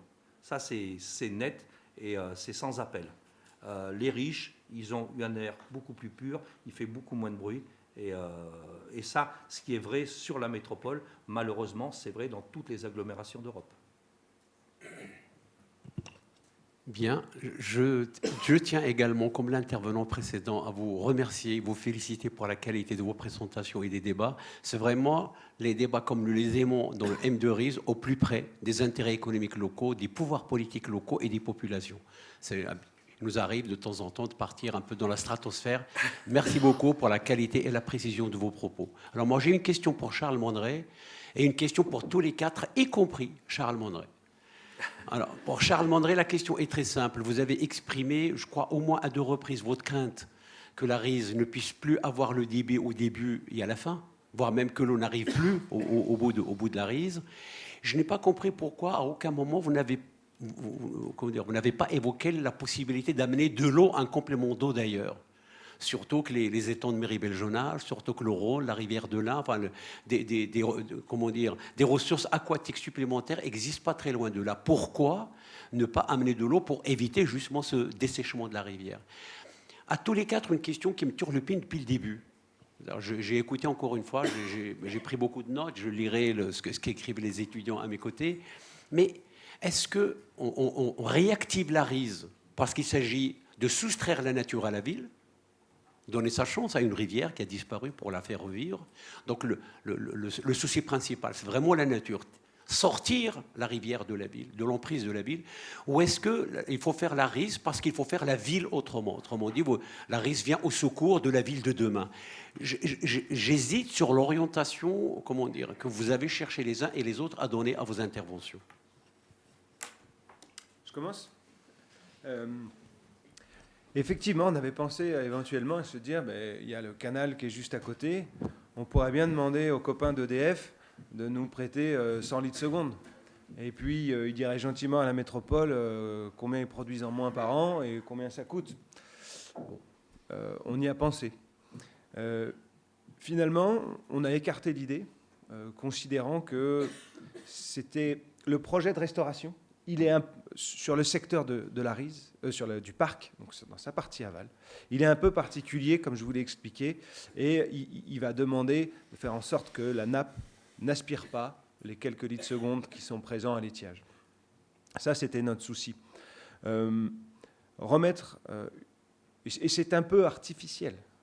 C'est un peu artificiel. C'est pas complètement déconnecté, parce que quand la nappe remonte, elle alimentera la RIS. Mais c'est surtout pour ce débit d'étiage. Et c'est un peu en soi artificiel. C'est la particularité de ce projet qu'on n'aurait pas fait ailleurs s'il n'y avait pas cet enjeu social. Ça répond à la deuxième question, moi, je laisserai les copains répondre. Et on l'a écarté parce que tout simplement ça artificialisait encore le système. L'autre point qui a sonné le glas dans mon esprit de cette possibilité, c'était de se dire finalement la RIS n'a pas de pente. Elle a 1 pour 1000 de pente. C'est-à-dire vous faites 1 kilomètre à pied, il n'y a qu'1 mètre de différence entre votre point de départ et votre point d'arrivée. Quand vous êtes à côté, vous êtes un peu comme César devant la Saône, vous demandez dans quel sens ça coule à bien des endroits. Alors on aurait pu rajouter de l'eau. Tant qu'on ne modifie pas le point aval, la côte aval, on aura eu peu ou prou le même type d'écoulement, c'est-à-dire quelque chose de très lent. Et on n'aurait pas transformé la RIS en un torrent impétueux, comme on pourrait l'avoir à l'esprit si on rajoutait du débit. Voilà les 2 raisons qui m'ont fait pencher de ce côté-là. Alors, il y en avait une troisième, c'était que l'élu ne voulait pas. C'était un ruisseau phréatique. On en a un autre qui est un petit peu son frère jumeau, sa sœur, je ne sais pas si c'est un ruisseau ou une rivière, mais c'est le Rizan dans le parc de Méribel. Donc on a un ruisseau phréatique qui est une petite merveille, avec notamment un certain nombre de plantes qui sont devenues particulièrement rares et tout. Et donc je souhaitais bien, dans la mesure du possible, qu'on reste bien sur un ruisseau phréatique. Mais à côté de ça, on peut le faire ailleurs. Et on l'a fait cet automne dans le Grand Parc, sur la Laune de Jonage, où on a une ancienne laune qui fait 2,6 km, et on a fait un siphon qui prend l'eau dans le canal de Jonage et on l'injecte sur la Laune de Jonage, et ça fonctionne très très bien. On surveille le débit de l'eau presque au litre près, c'est des quantités plus importantes que sur la Rise. Il y a tout un système de contrôle, il y a un système d'astreinte, que si un jour il y avait une pollution sur le lac sur Jonage, de façon à ne pas amener de l'eau polluée dans la Laune de Jonage, parce que derrière, on a les champs captants qui alimentent 98% d'eau potable les habitants de Lyon. Mais c'est effectivement quelque chose qu'on peut faire. Moi, je ne souhaitais pas qu'on aille là-dessus, sur ce ruisseau-là. De temps en temps, les élus ont aussi des caprices. Vous avez bien fait de poser la question, parce que je ne savais pas qu'il y avait une troisième raison. Mais je ne m'en vante pas. Pour ce qui est de la réponse à la deuxième question, je pense que la renaturation des rivières urbaines compte parmi les principaux instruments ayant une portée réelle, opérationnelle, destinée à la fois à ceux qui vivent et travaillent dans les quartiers de Lyon, mais aussi finalement à la nature elle-même. C'est finalement l'un des outils concrets qui donne un peu d'épaisseur au concept trop creux de développement durable, en particulier quand il est employé au sujet des villes. Parler de la ville durable, de mon point de vue, et c'est ce que j'enseigne à mes étudiants, c'est juste n'importe quoi. J'en peux plus de l'inclusif, j'en peux plus du durable, j'en peux plus de tous ces termes à la con, à commencer d'ailleurs par celui de résilience qui est employé à tort et à travers, y compris dans les médias, et par le chef de l'État lui-même, qui s'est approprié le terme de résilience il y a peu de temps. Il faut être très prudent avec les termes qui passent de la communauté scientifique aux médias, aux politiques, qui sont réappropriés, etc. Donc, soyons prudents sur la renaturation. Je pense que renaturer 1 kilomètre de rivière en pleine ville, ça a une portée sociale énorme. Si on arrive effectivement à regreffer physiquement des quartiers qui se tournent le dos, et ce grâce à la nature, à la fois pour les services qu'elle rend et parce qu'elle nous est utile à bien des égards, vieillissement de la population, etc., et donc problématiques sanitaires, c'est formidable. Et en même temps, comme dirait l'autre, ce qui est intéressant, c'est que au fond, en milieu rural, renaturer 1 kilomètre de cours d'eau, ça coûte beaucoup moins cher qu'en pleine ville. C'est beaucoup plus commode sur le plan foncier. C'est quand même plus facile de scoltiner un ancien de la FDSEA que de se taper une ribambelle de voisins et de propriétaires et de dévoyer des réseaux qui coûtent beaucoup d'argent. Donc finalement, c'est plus possible en milieu rural et c'est surtout beaucoup plus efficace. C'est souvent beaucoup plus efficace. Et pourtant, c'est très utile en ville parce que c'est probablement encore une fois, l'un des instruments les plus concrets, les plus opérationnels qu'on a en magasin. C'est pas le déploiement du plan climat-énergie qui va fondamentalement changer les choses. Par contre, je pense que la dimension pédagogique de la renaturation est inestimable. On va finir là-dessus, c'était vachement bien. Non, mais effectivement, des rivières qui passent dans des bus sur la métropole de Lyon, il y en a 30 km en tout. Des morceaux un petit peu partout. Il s'est fait n'importe quoi dans les années 60, 70. Pour exemple, on a un ruisseau dans l'ouest lyonnais qui passait au milieu d'un pré. Puis il fallait quand même que le paysan il fasse le tour pour aller faucher l'autre partie. Eh bien, ils ont busé sur 150 mètres le ruisseau. Et maintenant, on va sortir ça. Alors qu'il aurait fait simplement 3 mètres de buse, le ruisseau passé, il pouvait avec son tracteur aller d'un côté de l'autre. La collectivité lui a payé 150 mètres d'enterrement d'un ruisseau, quoi. Et on voit ça un petit peu partout. Quand vous êtes sur la Saône, regardez, vous n'avez plus une seule confluence. On a une quinzaine de ruisseaux qui se jettent dans la Saône à l'amont de Lyon. On n'a plus de confluence. Ce n'est pas simplement un petit morceau de tuyau sous la route des berges de Saône. C'est plusieurs centaines de mètres parce qu'on a urbanisé pour que les gens puissent construire une maison qui leur permet de regarder la Saône. Et c'est complètement fou parce que quand vous avez 150 mètres de buse, vous avez déconnecté le ruisseau de la Saône.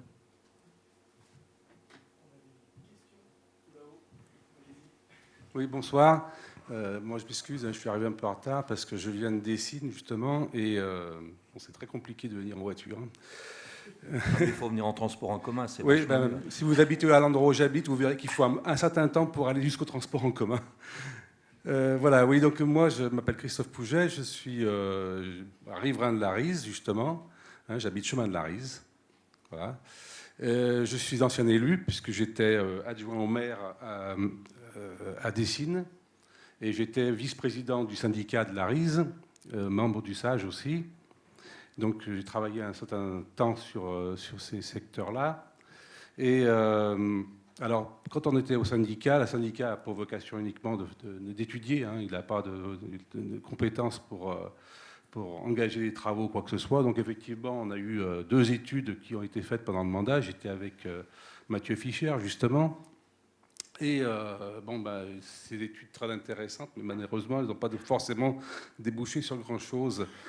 En revanche, moi, j'habite depuis 89 au bord de la Rise. Donc, je connais un peu le fonctionnement de ce ruisseau. Et en 98, il y avait effectivement, comme vous l'avez signalé, un travail qui avait été fait de curage. Un peu plus que le curage, d'ailleurs. On avait aménagé des secteurs pour améliorer le débit, enfin peut-être pas le débit, mais la rapidité du débit en tout cas. La débitance. La débitance, excusez-moi, je n'ai pas les termes techniques. Et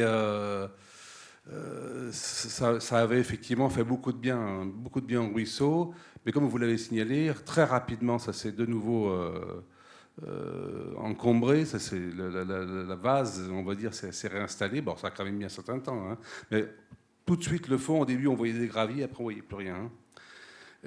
Par contre, alors, les poissons, c'est très intéressant, contrairement à ce que j'ai entendu tout à l'heure. Les poissons, c'est très bien. Moi, j'ai vu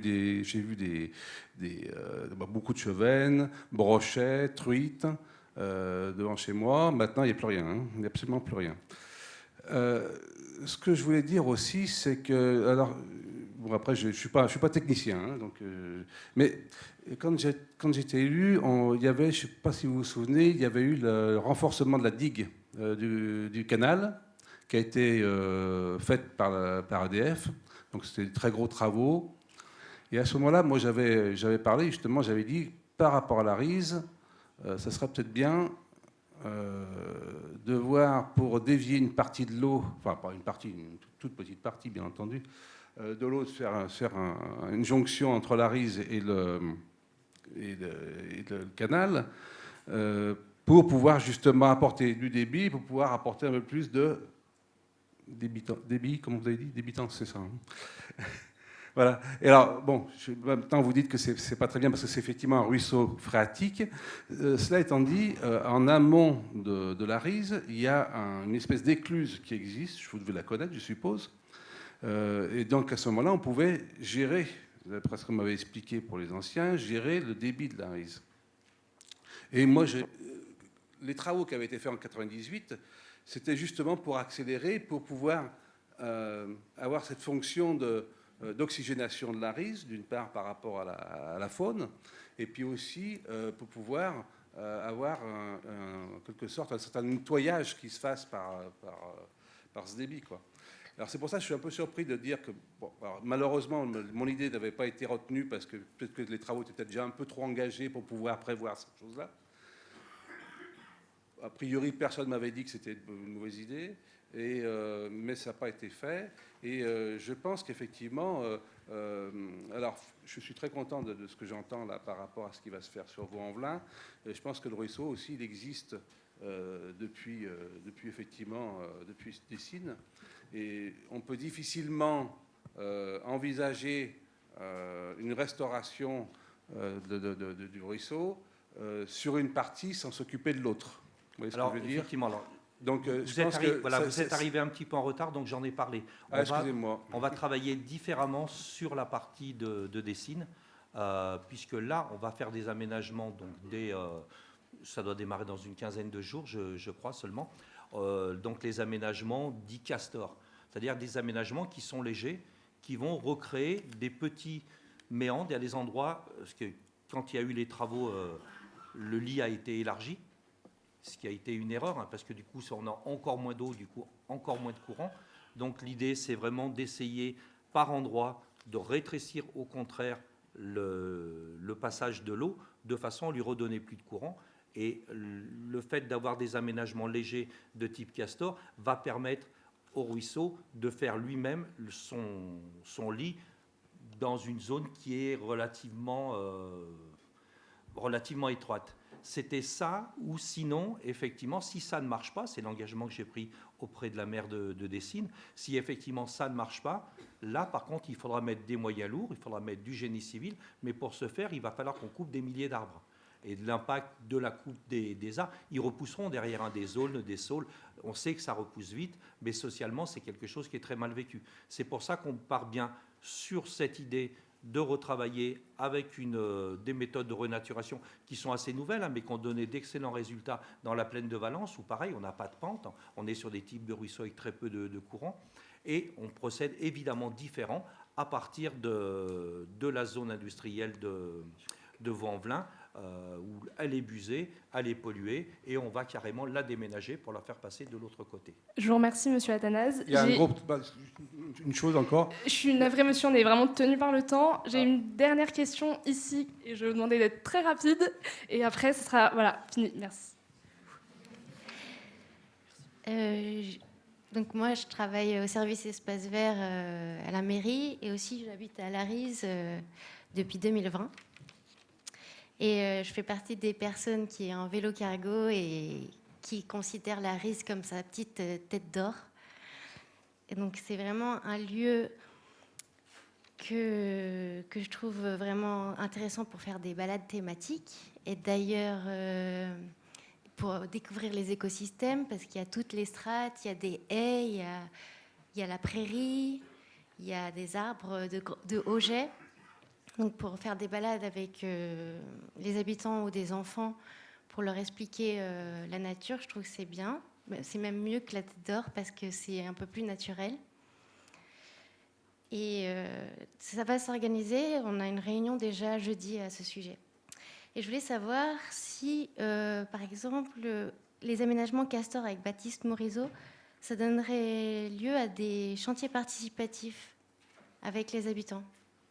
Alors c'est effectivement quelque chose qui a été envisagé. Alors on n'a pas un grand entrain de la part de la mairie de Dessines. Et je vais vous devoir excusez-moi, en 3 mots s'il vous plaît. Voilà, en 3 mots. Donc voilà, on veut le faire, donc on va commencer. J'espère effectivement que ça va donner des résultats de façon à pouvoir faire une autre session, évidemment, avec les habitants de Dessines. Un grand merci à vous quatre, navré d'avoir un peu interrompu la fin.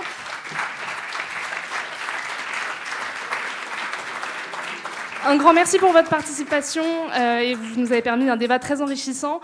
Merci également à Monsieur Polomé, notre professeur encadrant, pour l'organisation de cette conférence, ainsi que les universités Lyon 2, Lyon 3, Sciences Po Lyon et l'École centrale de Lyon de permettre un débat aussi enrichissant. Le cycle des conférences continue la semaine prochaine avec les perturbateurs endocriniens sur les cosmétiques. Donc ça sera dans le même amphi de 18h à 20h. Et si vous souhaitez continuer les échanges, nous vous attendons au bar Le Sample, à 5 minutes à pied. Voilà. Merci beaucoup.